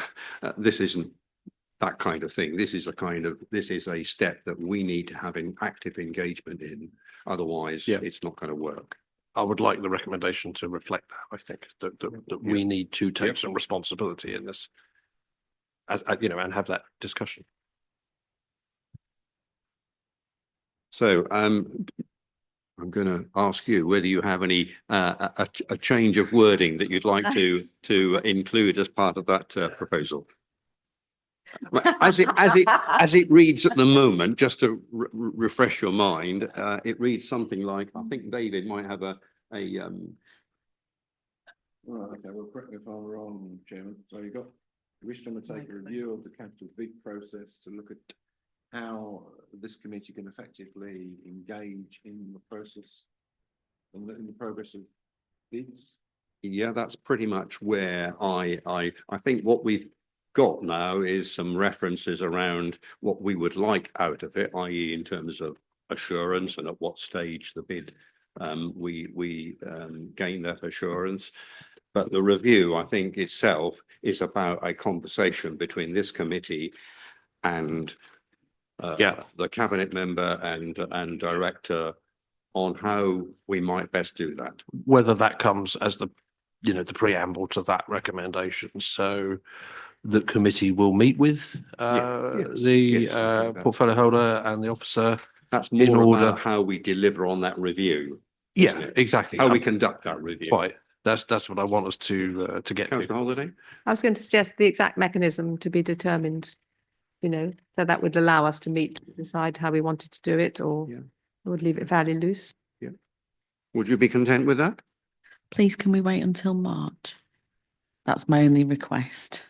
We haven't put a timescale on it. I think we all recognise that there is a focus in getting the budget prepared and the budget through. So I think you can take that as a shared concern that we have, that we don't want to disrupt what is a vital process in getting the budget through. This is about improving the process for the year following. Perfect. Yeah, happy with that. All right. So we would schedule that March onwards. Perfect. Let's just. So with that kind of clarification, I think, Councillor Holiday, you were proposing? Could we just get that read back to Secondly? us, please? Sorry, Mr. Chairman. Could we just have that read back so we know Yes, what we are proposing? Right. Would help, yes, sorry. My understanding is as follows. The committee will take a review of the capital bids process to look at how it can effectively engage in this process in terms of the bids. I think you'd like some words. I think you might want to put some words, add to that. Yes. Yes, I think at the start there, I think it's something around us being involved in that process. The committee will work with the portfolio holder and the Jointly review. Committee will jointly review with blah blah blah the capital bids process with a view to agreeing an agreed position from financial year 25-26 onwards, 26-27 onwards. Sorry, I would very much then, if that's how we're going to do it, I think that it might be helpful. I don't believe there's anything particularly contentious when we did our capital review, and we removed some capital projects.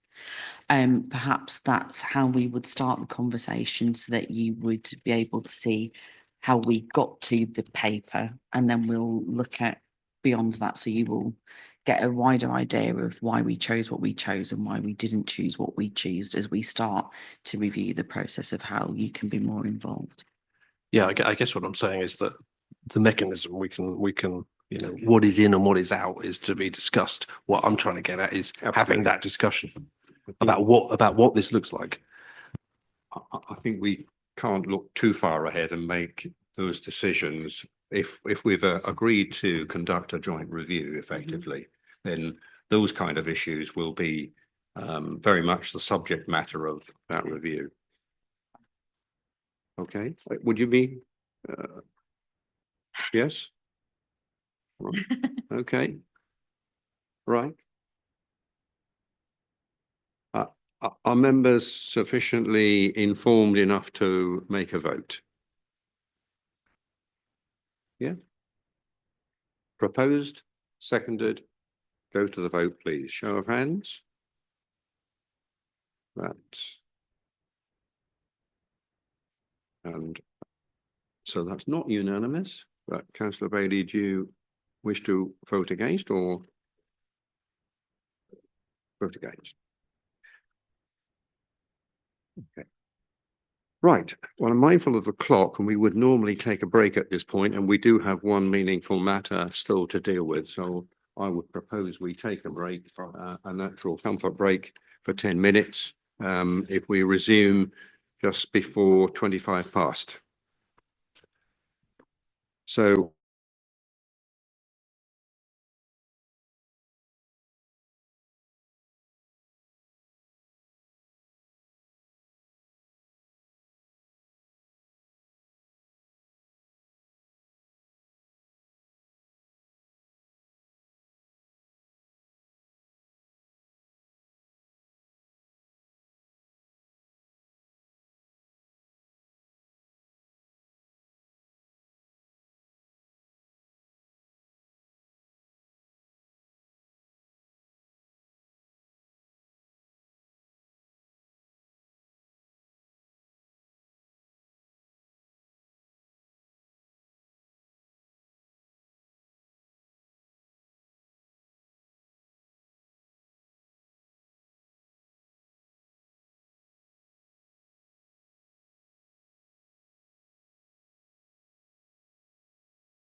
Right, we just completed our comfort break, so we'll resume the agenda on item 12. And item 12 is the draft revenue budget for 25-26. Councillor Shires.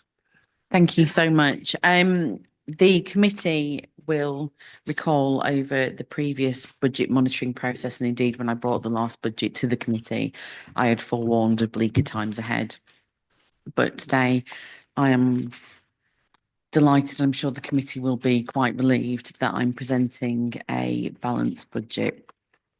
And in presenting the balanced budget, I wish to offer a great thank you to this committee for the support in scrutiny over the last 12 months through budget monitoring and through meeting every request that I've had to delve deeper into the budget and sit alongside me in monitoring the savings that we had last year.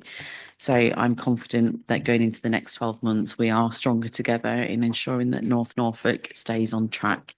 It would be remiss of me not to thank my colleague, Officer Stankley, and the finance team in the work that they've done so diligently, and the detail that they have brought to me and received from me in terms of where we've looked for savings, and to bring us to the position that we're in.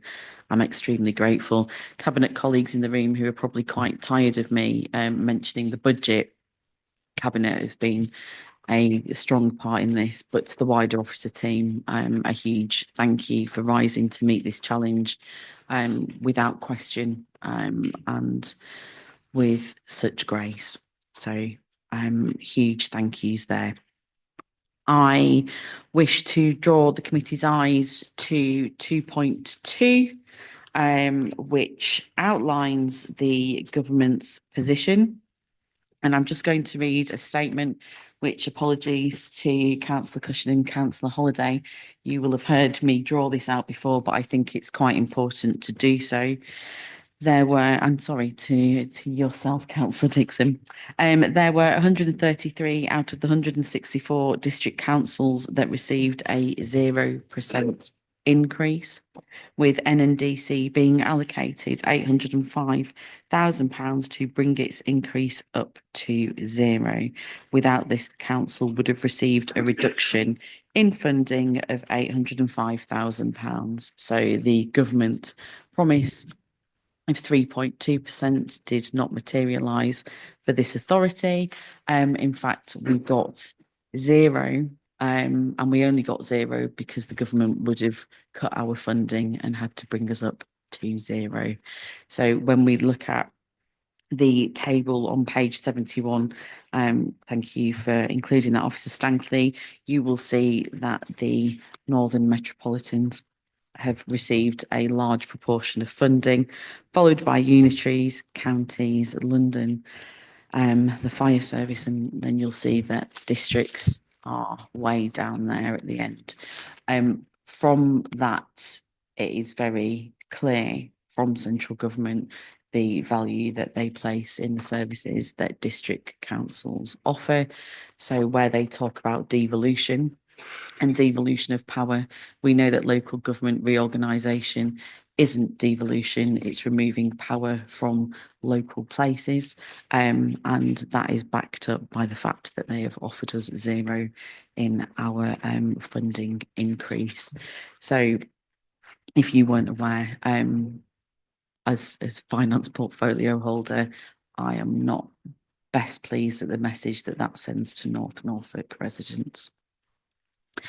If you look at line 5 on page 72, this committee will be pleased to note that there are no savings to be identified. I know that brought some concerns previously. I'm very, very delighted to say that we found all savings in year, which are detailed later on in the paper.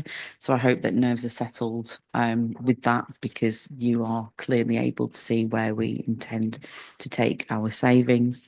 On page 73, there is a line by line explanation of what table 1 is showing us, which I think is quite valuable. And I'm hopeful that the information that's included in the paper so far is of benefit If you turn to page 85, which is Appendix A, you'll note that we were looking at a projected £9 million deficit over the 3 years that followed. As you can see from this, it's a little over 2 million for the next 3 years. So we've seen a significant reduction in deficits in subsequent years through the savings that this council will be making in this financial year. We can move to I'll do it slightly back to front, to the savings proposals that are on the rear pages. I hope that they're quite easy for everybody to read. And when we looked at the medium-term financial strategy at this previous meetings, and we talked about the Section 8 and how we can expand on Section 8, my hope is that once we've agreed the budget, we can then allocate an indication against each of these savings as to what part of Section 8 they apply to in terms of closing the gaps, that we've got that rounded perspective of we've agreed a strategy and this is how we're implementing it financially. I think that will be quite helpful. I'll just touch back on the Local Government Association Finance Conference. I did say plenty about it at the start of this meeting, but it's very, very clear that the government has no focus on the coast through how they were speaking at the conference, but also they're very, very focused on working aged people. And as a working age person, I'm never going to be upset about that. But when we look at the wider demographic of North Norfolk, we are not a solely working age population. We have the oldest demographic in the country. So again, it does not feel like this government understands North Norfolk residents. And when we receive the funding that we've received as a rural community that is both coastal and older, I think that we need to figure out how we enable the government to recognise the distinct nature of the North Norfolk communities. Moving to the capital programme, which I'm grateful for the loose introduction in the previous 2 papers. This is the final suggestion that came through from Cabinet. We had a number of suggestions which were removed. I just want to reassure, when we look at the 1.4 for TA, I have the figures if anybody wanted to ask a question on that, but also, oh, of course. Sorry, if you're looking at this online, it doesn't appear to have included the capital programme. I can see Councillor Heinrich, you're just looking at it's not there, is it? So I'll just send this through to you. We did have some difficulty in producing the report through ModGov, didn't we, Emma, who sat over at the back? They introduced an update to the system but didn't tell us about it, which sent it a bit. So I'll just email that through to you now, and then you. Thank you, Officer Stankley. So there are a number of things that are in the capital bids there.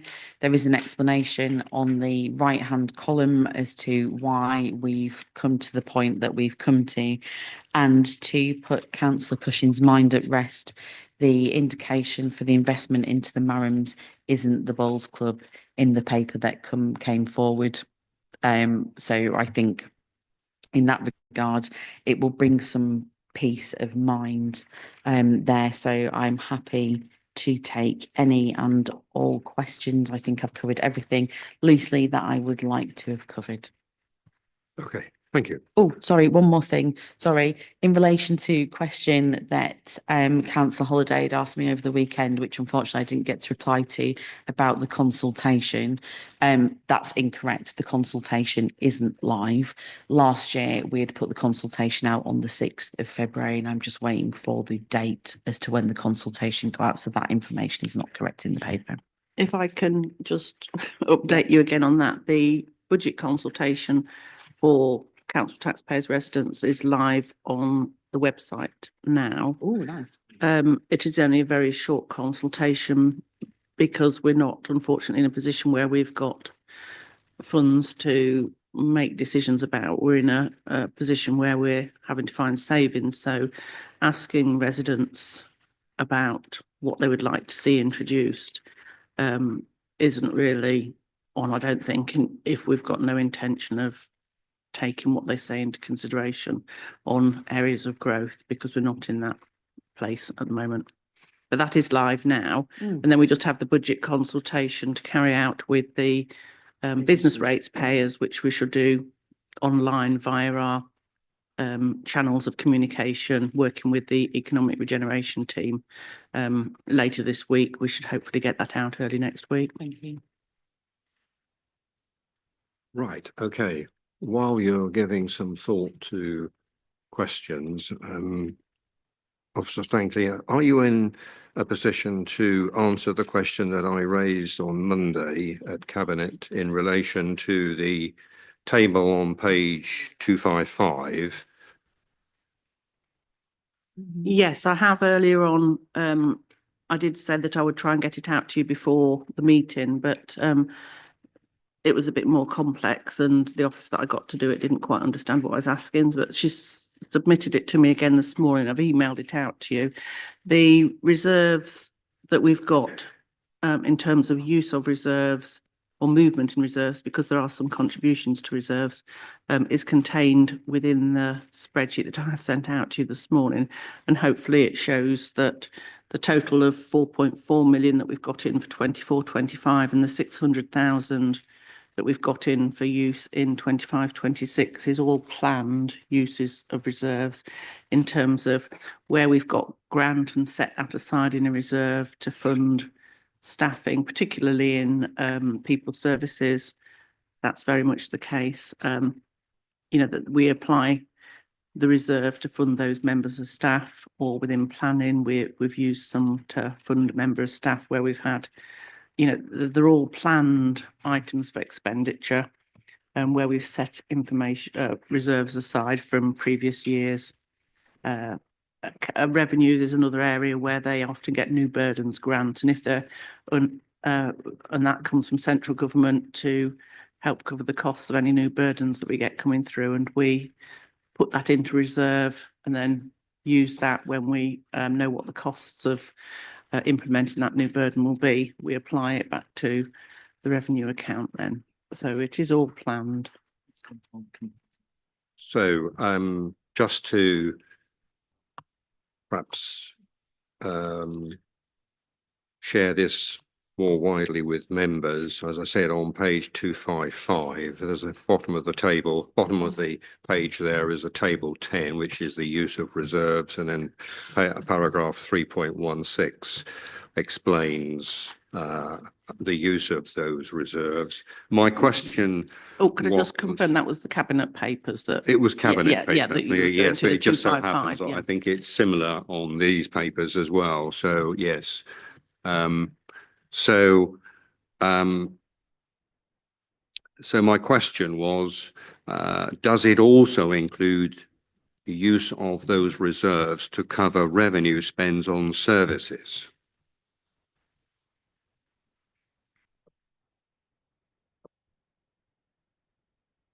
Yes, it does. It does If I'm include. understanding your question correctly, everything that we've planned, all our use of reserves that are in the figures here are what we've planned to spend, which are included within the revenue budget. So I just need to be clear about this. This is about, I think it's understood that a number of those will be use of reserves, earmarked reserves on specific projects. Specific spend, Yes. not projects necessarily, so that will fund some staffing. Yes. Which won't be a project as such, it will just be on staffing, yeah. Yeah, well, when we talk about projects, coastal protection, for example, will have a number of projects in it. Yes. Yes, so if coastal protection, I would largely think that would come as a capital spend. So there are capital reserves that we're reserves. using on Yeah. capital, yeah. Yeah. So and the second part of that question is, if we are using reserves to cover revenue spends, how much of that table is for covering revenue spends? The email that I've sent this morning, which has a spreadsheet on, it breaks it down in terms of which are capital spend and which are revenue spend, I think, in it, like the capital projects reserve is for capital projects, the asset management reserve is for capital.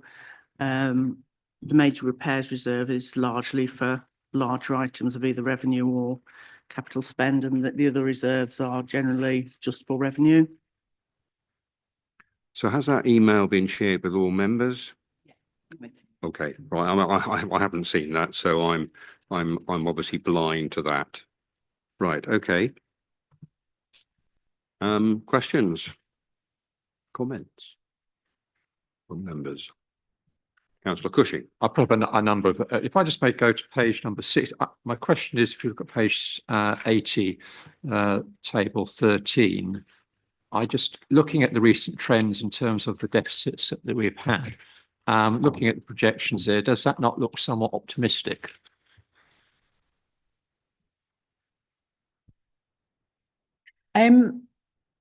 I would like to think that you would understand it's not particularly optimism, judging from the amount of savings that we've had to make this year, which are year-on-year savings.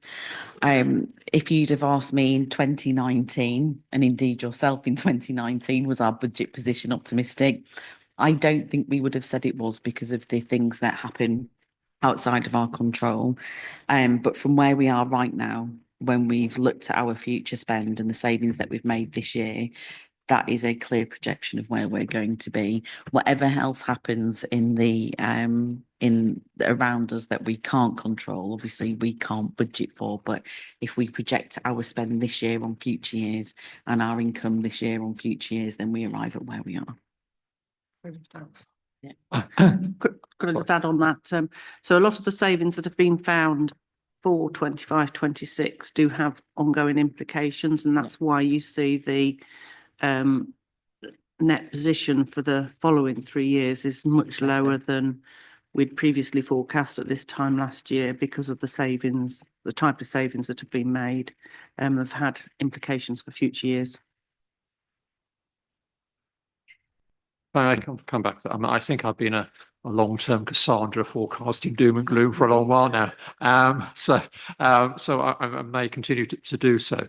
I suppose my supplement to that, in terms of the work that's been done in order to balance the budget, which I think is colloquially known as salami slicing, in order to get there. Going forward on the similar vein, I mean, there must come a point where we run out of salami and we're going to have to start cutting into other things. Is that a clear risk? I wouldn't say that we've salami sliced this year. We've made some decisions that I've brought forward to Review and Scrutiny Committee that I know are not comfortable decisions for us to make. And you will be aware of other decisions that we've looked at, for example, the toilet proposals, which are not very comfortable decisions for us to make. And at this point, the decisions going forward will become slightly more uncomfortable. But I'm confident that with the amount of savings that we've been able to make this year, which are savings for every year, that we will not find ourselves in such a scary position as we did when I set the budget last year, for example. So when we look at what we have coming up, we may have to look at alternative ways to find savings. There are savings that we did reject this year, as we did last year, that the committee were aware of, and we will continue in that vein. But again, like I asked this committee last year, and we'd set the intention last year that for the budget that would come up this year, that I would work closely with the committee to ensure that we found those savings. We said the committee was very graceful in giving me a year to find where we are so that we could start the process and bring the savings. And then the following year was the intention of the committee to support me further, whether or not it was through meaningful working outside of committees so that we come to a joined up position. We didn't set that. It was just that the next year would be the year that we would all collectively knuckle down and face what was coming. I have some questions on the capital programme, but I'll defer for other colleagues and to ask questions on the Thank you. Councillor Holiday. Thank you, Chair. Are you assured that the proposed savings are deliverable without having an adverse impact on the services we provide? Some of the departments, which are very important, are delivering some quite significant savings, and I would be interested to see how you consider that balance to work. When these proposals have come forward, we have received assurances that there would not be a significant impact. But obviously, when we see a lower staff count, for example, we will anticipate, it would be remiss of us not to anticipate that there would be some changes to service delivery. And that's where, when we do the monitoring that comes forward, the performance monitoring that this committee takes part in, that's where I'll ask this committee to look at how it affects our performance. So it's not just that you're looking at my budget today. There will be other opportunities for you to support the decisions that we're having to make through the monitoring process, and we'll see it through budget monitoring, we'll see it through performance monitoring and through the corporate plan delivery, and that's where you would see if there was any further implication. My largest concern has always been the uncertainty that staff have faced, and no matter what decision we have made, there is no greater uncertainty than local government reorganisation. So that was my biggest concern. So whilst we're looking at monitoring performance through this, we also have to be mindful of the messages coming through from central government that there is potential for reorganisation and how that would also impact on service delivery as well. You comfortable with that? I think so. I mean, it's all in the performance monitoring. Yeah, basically. Absolutely. Councillor Hankin, Councillor Penfold, Councillor Heinrich. Thank you, Mr. Chairman. Employer expenditure is a significant expenditure in the revenue. As I recall, at a recent meeting, there was an overspend as a result of cover for pregnancies. Can I presume that the lesson has been learned and that some provision is being made in the budget going forward to cover the likelihood of that, given the fact that the council has a large proportion of females? Could I have your assurance that some provision has been made? Okay, so we are very proud to have a diverse employment base, extremely proud of that, in fact. And to our colleagues who are currently on maternity leave, again, we're very much looking forward to welcoming your little ones, and we can't wait.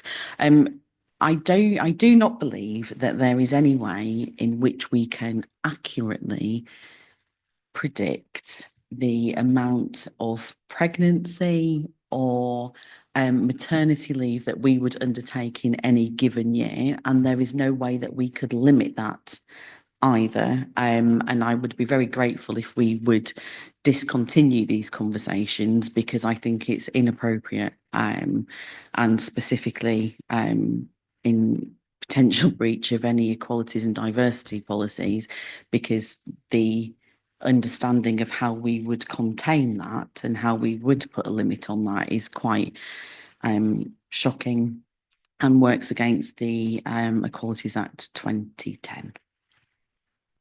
Mr. Chairman, that's not my point at all. My point is that you must have records of absenteeism, of maternity leave going back over several years. So what is going to happen? So all I'm saying is, the question I'm asking is, have you made any provision for that?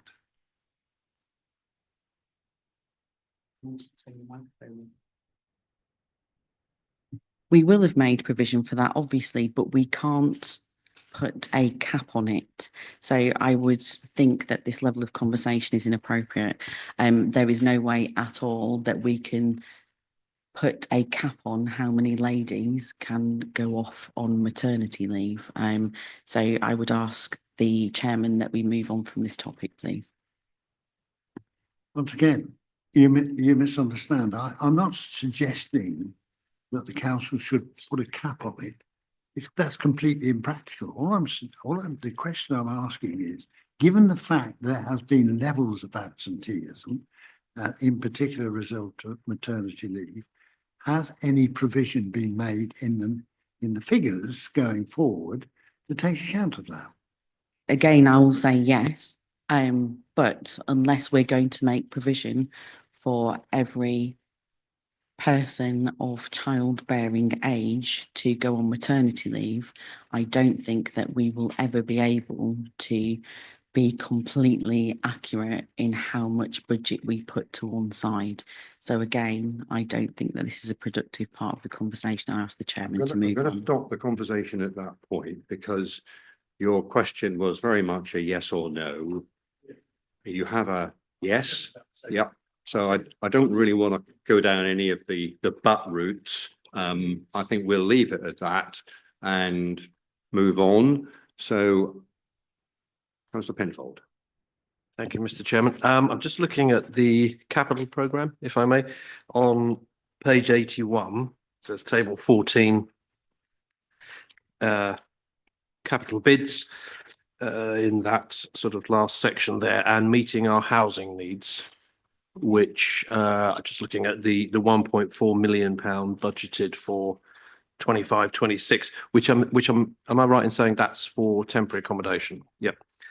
So just a couple of questions really. Firstly, could you just remind me what budget provision we have to tackle homelessness? Yeah. If that's okay.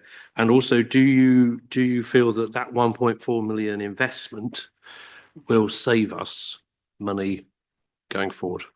Thank you. I think that's a fair point. So we are slightly over 1 million, 1,005,000 in the budget for TA in the coming year.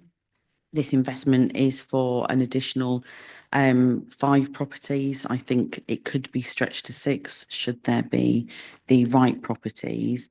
When we look at the 19,000 saving that is listed in there, Tina, when I did ask Tina this question, weeks ago, I think, or perhaps last week, there is the interest that we would be charged for the borrowing is lower than the savings that we would make. So we would end up generating an additional saving. And I think in the first year, the interest was looking to be about 85,500. And we would be looking at just shy, so about 95,000 in terms of savings. So that would change year on year. We would see more of an actual saving in terms of that borrowing, and we'd be left with an asset. Whereas at the moment, when we're paying for homelessness costs, it's generally in somebody else's property, which we desperately need to, but in a wider role where we are not only putting people in temporary accommodation, but we're keeping them in local communities where they can still access jobs, they can still access their support network, and their children can still get to their local schools as much as we possibly can, whilst we are generating a revenue saving in this. What we don't measure in any kind of reportable way is the wider impact that has on the families that we house. So yes, it's great financially, it makes financial sense, and the social values there as well. But obviously we don't know what's going to happen in the future, and we don't know. We don't really have much assurance with government decisions and their understanding of their impact on district councils and local authorities that have got a housing responsibility yet as well. So when the figure came through, I was like, oh my goodness, that's, that feels like quite a lot to invest. But when we look at how it stacks up against interest, financially, it makes business sense as well as good sense.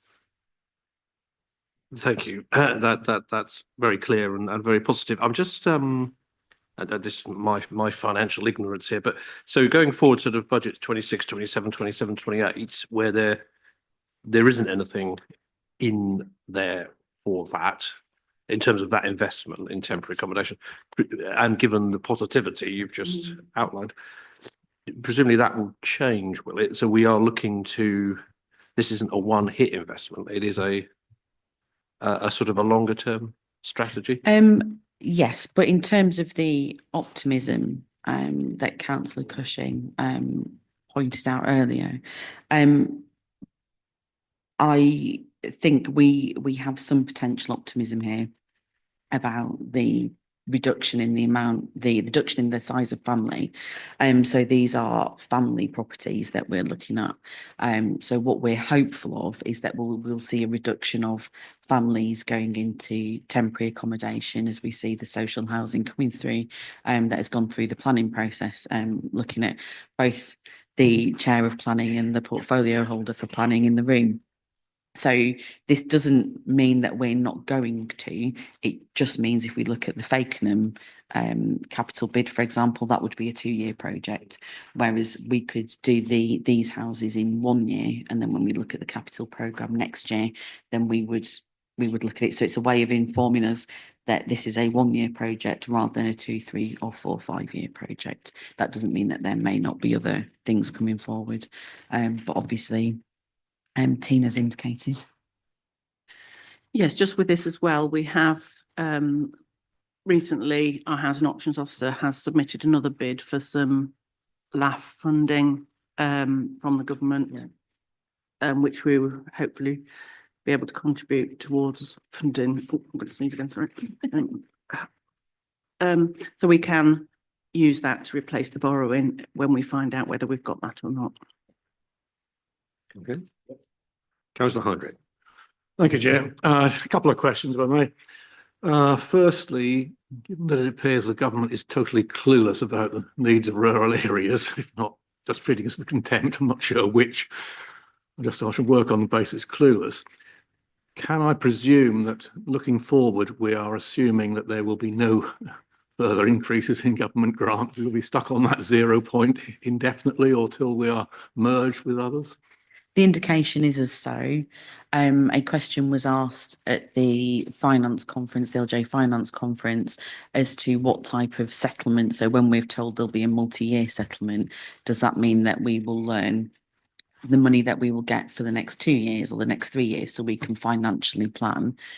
There didn't seem to be a very solid answer on that, but the indication was we would get this is what you're getting next year and this is what you're predicted to get for the next few years. So it wasn't a guarantee, more of a soft indication.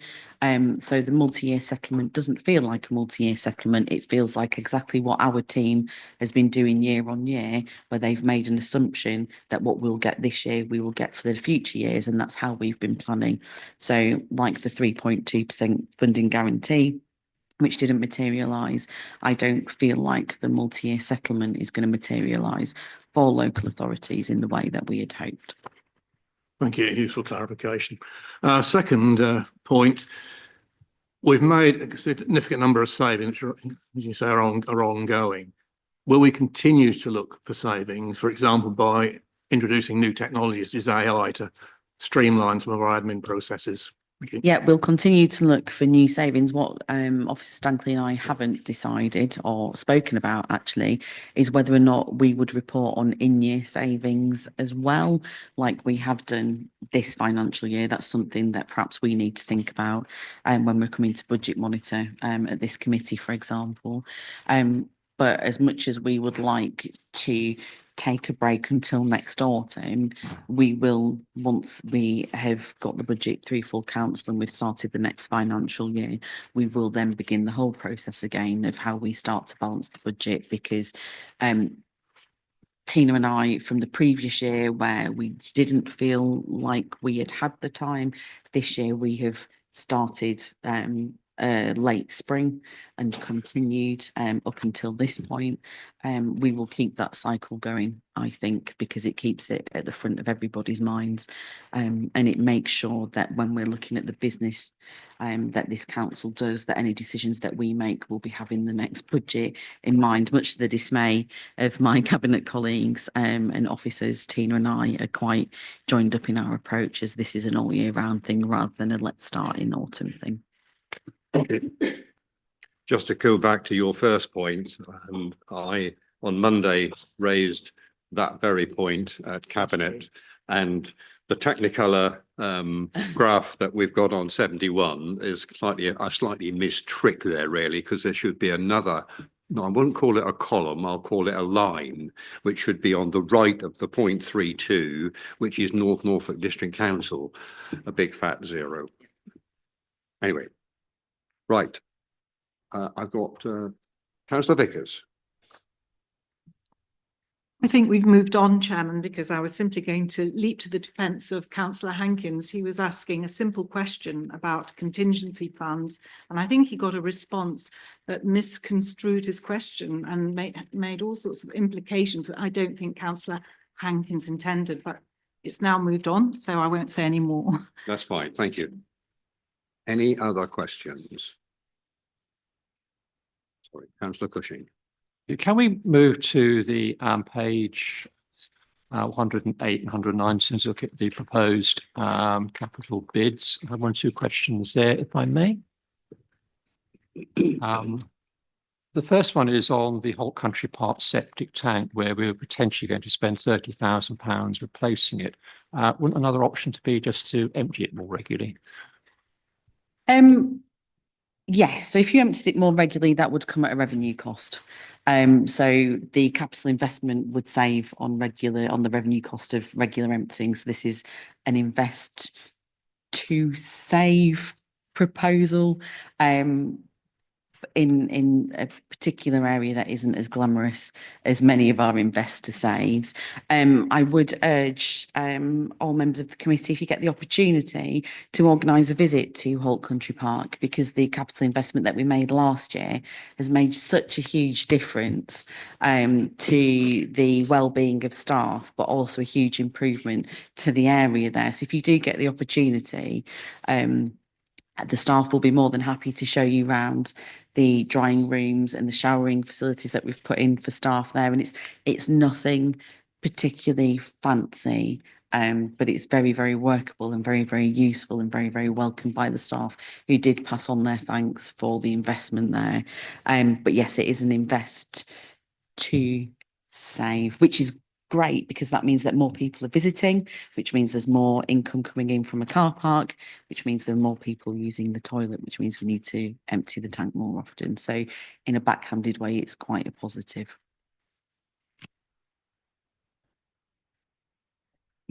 I go to the bottom where we've got sunken gardens improvements. Can you explain to me how you think the residents of Stalham and Walsingham will feel when they understand that this council potentially pretends to close their toilets, yet this council can find money to create a water feature in the Marhams area of Cromer? That's fantastic. But in order to answer that question, then we would need to point residents towards the local growth plan, the Norfolk Economic Strategy for 24-26, which was written by, I'm going to scroll down so I don't miss any names. I believe the leader of the County Council, yes, Councillor Kay Mason Billing, the chair of the business board, and that's Nick Stephen Jones, and Councillor Carl Smith, that's the chair of Norfolk Leaders Group. And this particular part of Cromer is mentioned 3 times as being quite significant in terms of the economic strategy for the county. So whilst I understand the comment that you've made, when we're looking at the future of Norfolk and economics and the mayoral authority that may be combined, or the any unitaries that are coming, this is of significance to Norfolk, and on whichever level we make the investment needs to be made. If you visit the area, it's particularly unsightly, and we're getting to the point where we have to make that investment. And I think if we hadn't had the backing of the Norfolk-wide strategy in this, then it would have been a very, very different conversation. But it is mentioned 3 times as being economically significant in that strategy. if I may respond to that, it has often been highlighted by members of my group that this council seems to have a Chroma-centric view of the world, and I think what you've just said probably reinforces that point. Chroma does very well so far, one way or another, out of this council. So, and all the areas like Stalham and the West, possibly less so, particularly Walsingham, which is a main tourist area. So I think that is still an area of concern. I suspect a subject of future debate. Potentially, but I would equally argue that this council does very well out of Chroma in terms of the income generated through the car parks, with that being quite a high earner on many ways, particularly through the tourist season.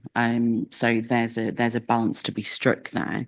And I don't anticipate that if any member from any part of the district, if they had the asset of the footpath and the gardens and the railings and everything falling there, I don't believe that any member would tolerate in that area, and they wouldn't. It's unsightly and it needs attention, and I would urge you to go and visit it so that you could understand why we are in the position where we're going to make investment there.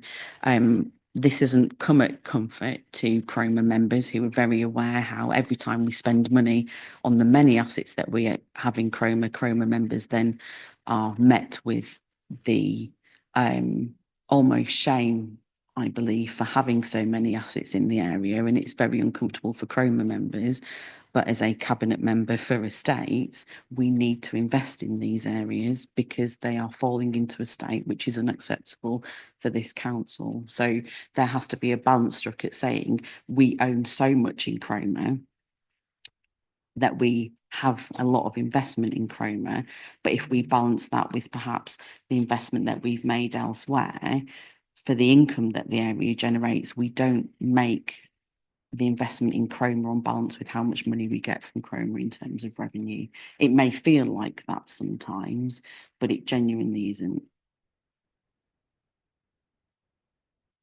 Okay. I've got Councillor Penfold, I've got Councillor Brown, and then Councillor Holiday. Thank you, Mr. Chair. Just on that same page, actually, moving up a bit to the Ittringham shop roof renovation.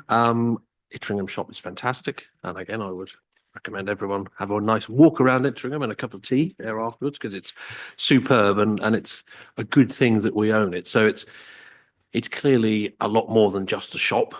It offers opportunities for the community, volunteering and so forth. But as a shop, do we see a return on that in terms of any income to the council? We clearly invest in it and it does sell things. So what's the situation with that? Thank you. Officer Stankley will be able to provide wider information in terms of what the return is that we get. I don't believe that it was made for a business level of a commercial return. It was a community value investment. On one side, we own the asset, so we need to replace the roof. That's why we're making the investment. But Officer Stankley can provide more information on the contractual terms of the investment, but I don't believe that it's a commercial return. No, it isn't a commercial return in terms of, if you were in business, you probably wouldn't operate that. But as I say, the provision of the shop is as a community facility rather than just owning a building. The rental that we get doesn't, wouldn't wash its face in the commercial world. But we're not in that business. In a lot of things we do in terms of providing things for just commercial gain. So we get a small rental from it. So if that shop makes a profit on what it does, and it's got a cafe obviously there, what happens to that? Does that stay with, do they reinvest that, or where does that profit go from there? I don't believe that we've got any profit share arrangement with the people that run the shop, but that they just rent the building from us. But I'd have to look at the terms of the lease. I don't know the details of that, but I could come back to members on that. I'm just trying to work out where that profit goes. Does the community keep it, or I don't want to labour the. Well, I should imagine it is their living, their livelihood. So I would have to have a look at it and see how how it's run, Yeah. and what the terms of the lease are and everything for you. Can I just clarify? I think your question was there any return from that investment? And I think your answer was No. it wasn't a commercial return. So just to be clear, is there any return, commercial or otherwise? Some lease rental. Lease rental. Ah, we do receive some rental, Oh, yeah, it might But only be a it's- peppercorn rent. but it's not a market rent. Oh, no, it wouldn't No, be. I no, don't think it's it is. not No, No. it wouldn't be that. No, because we're not providing it for that purpose, I don't think. So if it's a peppercorn rent, it's virtually nil. Yeah. Right, okay, thank you. Councillor Brown. Thank you, Mr. Chairman. I just want to be brief and take us back to Holt Country Park. We're not the only organisation that is happy to invest in Holt Country Park. There are two other funding streams. There's some GI RAMs, that's green infrastructure, remedial avoidance mitigation scheme monies to improve the standard of the car park, which will no doubt feed into increased revenue for us on the back of that. And there is also about to come down the track funding from the development next door in Holt at Beresford Road, which is supporting the new school in Holt. I think the Section 106 agreement has now been, or is about to be triggered in that respect. And I'm trying to get to the bottom of exactly what purpose the funding at Holt Country Park from the Section 106 pot will deliver for Holt Country Park. But it's a significant tourist asset for our district, and it's part of a larger overview, if you like, recognised even at county level in terms of its benefit for the district. Thank you, Mr. Chairman. That's good to hear. We're not shouldering the whole burden. If that's in relation to my question, Councillor Brown, I'd have asked the same question, whether the septic tank would be in Fakenham, Cromer or anywhere else. It's about the septic tank. It wasn't about the fact it was in Holt Country Park. Councillor Holiday. Sorry to go back to the Marams. I was just interested, if it was mentioned 3 times in the economic strategy, how come we don't know how much money it brings in? Because I think that's what you said, isn't it? What do you mean? How much? Benefit of it revenue wise to Cromer, if it's so highlighted as a benefit. As to in Cromer. what is the benefit of Cromer looking appealing overall to visitors, because it's not a chargeable asset. It's in a significant part of Cromer which looks quite undesirable at the moment in terms of tourism. So it's about improving the area to make it more appealing for tourists to visit. So I don't believe, as much as I would like to believe, that people would come to Cromer to see the Sunken Gardens, for example, as much as they would come to Cromer to see the pier. But that particular area is in need of improvement to bring the whole seafront of that area into a place where it is welcoming from tourists. So if you look at where our car park is at the top, and then tourists have to filter down past that, it's very unsightly and it's quite embarrassing. I've walked that on a number of occasions, and with my estates and assets, I have looked at it and thought, well, we need to sort something out here, because I'm not particularly happy about the way that it looks. But it's the transition from our car park into the centre of Cromer, so people will park at our car park and then walk through. So it's another way of making the area appealing to people, as we've done in lots and lots of ways across our market towns, for example, through the Market Town Initiative. How do we make our areas more appealing to people? So this specific is of historical importance to the area, but it's not of importance in terms people don't spend money to walk to it and then go back to the car park. Does that make sense? It does, that's subjective rather than quantifiable. I just wanted to make that clear, that we were using that as a reason for investment, but in fact we don't have a quantifiable reason for that investment. I just wanted to be absolutely clear on No, that. marvellous. And I think that would be a question for the leader of the County Council, the chair of the Leaders Group and the chair of the Norfolk Business Board, because they are the people that have mentioned it in their strategy. Councillor Boyle. I imagine it's an associated point. Yes. You are very astute, Chairman. Yes, it's to look at the sunken gardens, having lived in Cromer for a good number of years now, I wander past tourists who sit there and stand there. Many people come to Cromer and have for many years to go and sit in the sunken gardens. When it's too windy for the beach, you will find a good number of people, families, having picnics within the sunken gardens, which are crumbling. The walls are crumbling around the outside, the walls inside crumbling, and are not very good places for the four-legged friends, of which there are a number, and they have got that under control a bit at the moment. The walls were so dangerous and falling down because they've been eroded so much with the sea air, and I'm aware of that living there, that we've got temporary railings round, and I have stood by the seafront and people have said, oh my goodness, what a mess. And I have had several conversations with people, and people say, it's so sad. I've been coming here for the last 30 years and I've never seen it look so in need of repair. We have a large number of people that walk up and down from the car park. Unfortunately, it is for people who are not terribly mobile. It is quite a long walk from the car park at Runton Road down to town, and the pathway has deteriorated a lot over the years. That cliff is constantly on the move, and we've got a slip there recently further up at West Cliff End. But where it's been tarmacked, people recently, because it was so bad and it was falling over at West Side, people have commented how much easier it is for them who are not terribly able to walk along.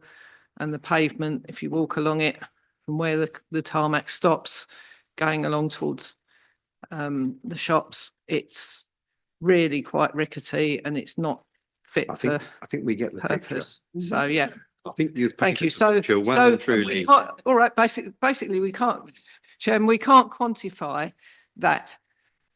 But if people don't come to Cromer, they won't, and they won't visit our other places as well. And we want them to spend on our assets so we can spread the money around the district, would be my point, briefly. I wouldn't want to enter into a contest, but I'm mindful that there are other areas of high tourist footfall that have got similar problems, and there is clearly there is a case to be made for each of them, and the difficulty is in rating those in a meaningful and equitable way. And I guess we're not going to resolve that one today. Councillor Heinrich. Thank you, Chair. Councillor Shires won't be surprised that I'm going to mention Cedars and the land adjacent. The wall, fair enough, but I have to say I'm dubious about spending best part of £500,000 on doing things on this site without actually seeing a business plan, some details of what actually is proposed. Can I say, Councillor Shires, please? It seems to me that I think I've sent you the version that's still got that in, but we've decided that was rejected by cabinet. Yeah, that was rejected by cabinet. Thank you. That clarifies that. That's what I was trying to sort of say. Shut up. No. As I'd indicated before, when capital bids come through, we sat as a cabinet to look at them, and historically, I'll explain it so that there's context for the rest of the committee. Historically, when we've looked at the asset there, when the future finances didn't look so troubling, we had thought that as a gateway to the town, some kind of economic project there, because there's often a fight for shop spaces, and we have a lot of fledgling businesses in North Walsham. That would have been a prime site to invest money into some small startups there, and the Renato had worked on that and presented the business case, and it wasn't supported from officers at CLT level, but it came to cabinet. And on the reflection of when we look at the wider investment, we couldn't justify that investment when we've got things that are just in need of repair. So I believe it's our intention to dispose of the site. Okay, Thank you. if we're all done, I think we should move to the recommendations. Recommendations are, there's 4 of them there, but Cabinet can consider the list of proposed savings and agree on which one should be taken so that a balanced budget can be recommended to full council. Well, I think you've actually set a balanced budget, haven't you? Draft. I would argue that we collectively, it's not just me, it's we have been able I to do wasn't that. meaning you, I'm saying. Yes, we have. I think that, right. And the second one is that an alternative option for balancing the budget should be agreed to replace savings not taken if there are any, and that's not the case, is it? No, we've accepted. So, right. The third one, that Cabinet agree that any additional funding announced as part of the final local government settlement announcement be transferred to reserves. Yeah, that's still the case. And that Cabinet decide which proposed new capital bid should be recommended to full council for inclusion in the capital programme. They're the 4 recommendations.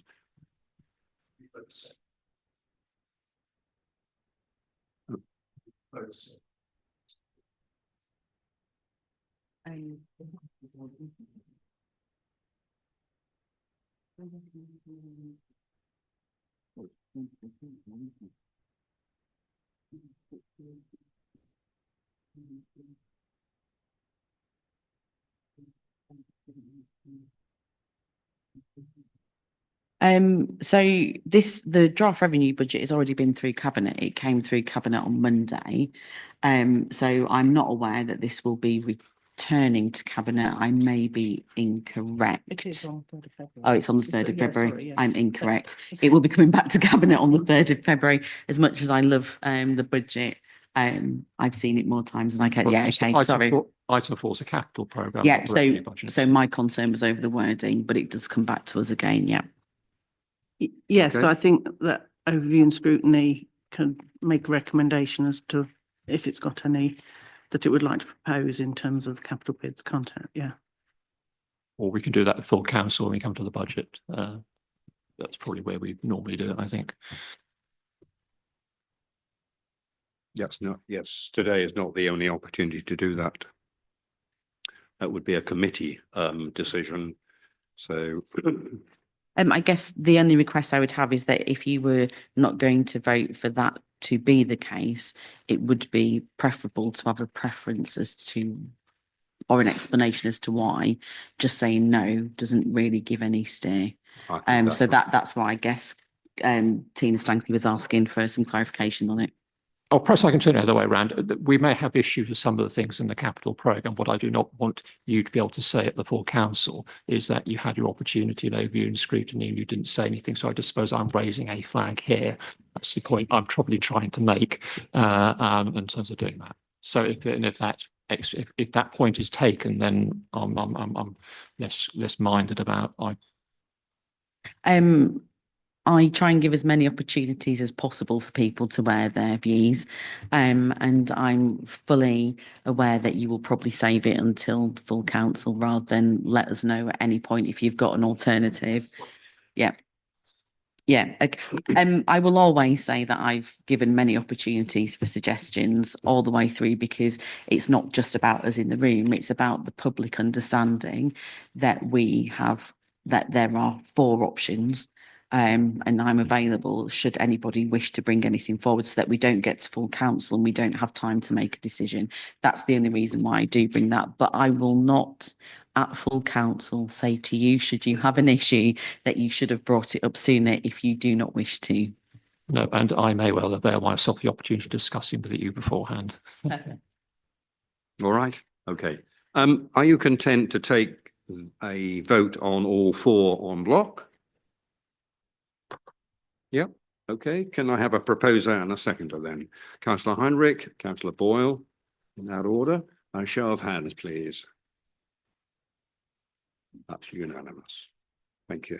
Right. That concludes the last substantial item on our agenda. Thank you to both of you for your continual presentation throughout the meeting. And we move on now to the work programme, which is our last item on our agenda. So that's on page 114 and 115. I suppose at this point in proceedings, I am mindful that, well, actually, we don't cover it now, but from May onwards, the programme of meetings schedules this committee to meet at 10 o'clock rather than 9:30. I'm sure many of you will have noticed that. Whether you've got any observations that you want to raise in respect of that, I will leave to you. So that's how the meeting has been scheduled for May onwards, and that's obviously a new municipal year.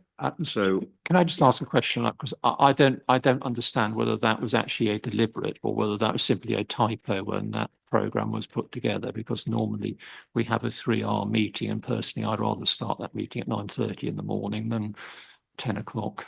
well, I think the monitoring officer may be able to give some clarification to that. I don't think it was a typo. It was something that was put together with the draft programme of meetings and shared with members and officers for consideration prior to its consideration. I think it was the December full council. That change wasn't highlighted to anyone. I think I'll hold my hands up saying I didn't notice it, and had I noticed it, then I would have objected at the time. But so I think if you were going to make a change, I think officers should have at least consulted this committee beforehand and asked us what our views were on that. Colleagues' view is on that, whether you'd rather meet at 9:30 or 10 o'clock. I'm happy to stay at 9:30. I think the sooner we start, the sooner it finishes.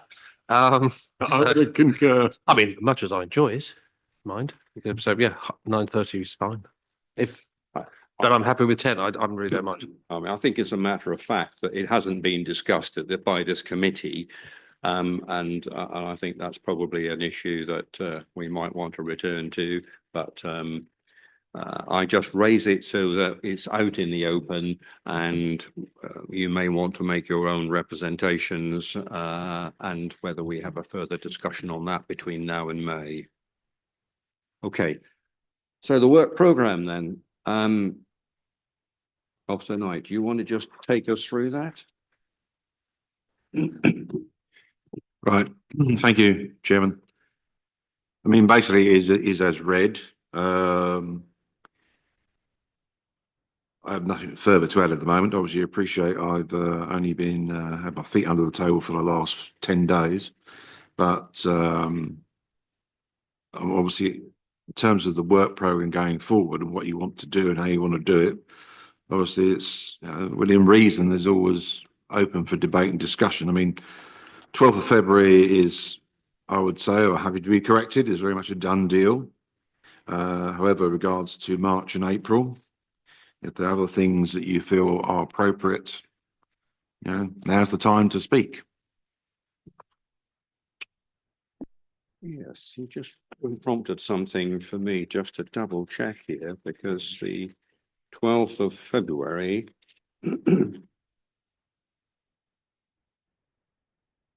isn't actually, oh right, okay. Just looking to see when. Is that actually the meeting date, or is that a pre-agenda?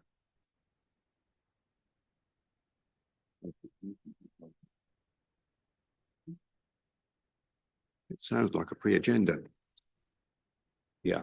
We've got the meeting. I think. Are you saying that you've already set the agenda and the meeting's the 19th? Yeah. Okay. Right. I did ask you to move. Yeah. All right. Okay. Chairman, I understand it's in the diary at the 12th. Okay. So I suppose the question is that going to cause an issue for members?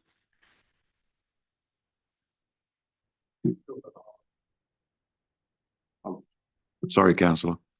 I mean, I'm saying, if, for instance, you were going to have, if the committee was on the 12th, we'd have a pre-agenda on the 5th. I mean, it's not as though in terms of having a pre-agenda, we have to find a room, but obviously in terms of the actual meeting date, I'd need to check that this room is available. For a committee meeting? Yes, Chairman. I think because I'd requested that we move overview and scrutiny committee so that I could give you a full budget rather than an assumption, it's fallen in between two cabinet meetings, which makes the one on the 12th feel a little bit closer because you wouldn't have been able to see the budget on the 12th in order to feed back to cabinet at the next meeting because it would have fallen too close to the budget. So it was at my request that we moved this meeting back a week so that we could bring the budget. So if it feels a little bit close, I do apologise. And not for the first time today, but I will point fingers at central government for not understanding local government when it comes to local government finance. I think that's one factor. I think the other factor is that the meeting has been brought forward earlier in the month by at least a week. So that's brought a compression factor there. And just to cover the pre-agenda meeting, the pre-agenda meeting then would be on the Monday prior to that Wednesday, the Wednesday week. So that would be the 3rd. Yeah, further Feb.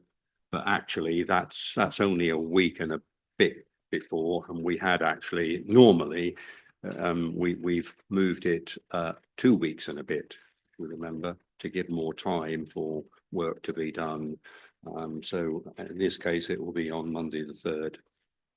So right, okay. Any observations then on the work programme other than those times and dates? Councillor Hankins. Sorry. The last item on the sheet, postal services, right? I must confess, I'm making very little progress on that. There has been some progress, but you'll be aware that the postal service has been fined very heavily for lack of deliveries, etc. At this point in time, I don't see the point in pursuing that through the council, quite frankly. It is a national issue which is largely being ignored, for want of a better expression. So, Okay, so you're suggesting that it should be deleted from it? Because say there's no date put in, so we're not committing ourselves to a timescale no, here. understand. All right. Is that okay with the rest of the committee? Any other? No? Okay. So that can be deleted then. Sorry, Councillor Cushing, you had a. Yes, sorry, Mr. I just wondered it might be useful to have a look at the previous year's programme to see how we slotted in items in, or perhaps Officer might want to have a look at that. Because normally at this stage we have normally quite a full programme, don't we? Certainly up to the middle part of the year. So. Yes, I think I think your point really relates to in the last few months with the difficulties around democratic services capacity, we have pruned the agenda and we've focused the agenda on financial matters, particularly certainly for this month, and that has displaced some other agenda items that we would normally consider. But I think bearing in mind priorities and, as I said, reduced capacity, that's probably the best way in which we can manage it. But we need to return to what you might call normal programme of work. Okay. Any other comments? Councillor Penfold. Yeah, thank you, Mr. Chair. Just on that point, things have dropped off, as it were. I think I seem to remember we were due round about the spring or perhaps early summer, the has thing coming back to us around that I mentioned earlier, the evaluation framework. Yes. And what officers had learned from that and how that then could apply more widely. So I wondered whether we could just check where that is supposed to be, because it does have positive implications for other projects. So that would be the North Walsham Heritage Action Zone follow-up report. Yeah, the follow-up report on lessons learned from it was particularly around evaluation. Yes. Of the successes there. Yeah. Or not, as the case may be. Not about the scheme itself, but about the processes. My memory is, do you remember a timescale that we committed ourselves to? All right. Right. So that must be not far off. Yeah. Okay. You got a note of that. Anything else? No? Right, okay. Well, I formally close the meeting. Thank you very much indeed for your attendance.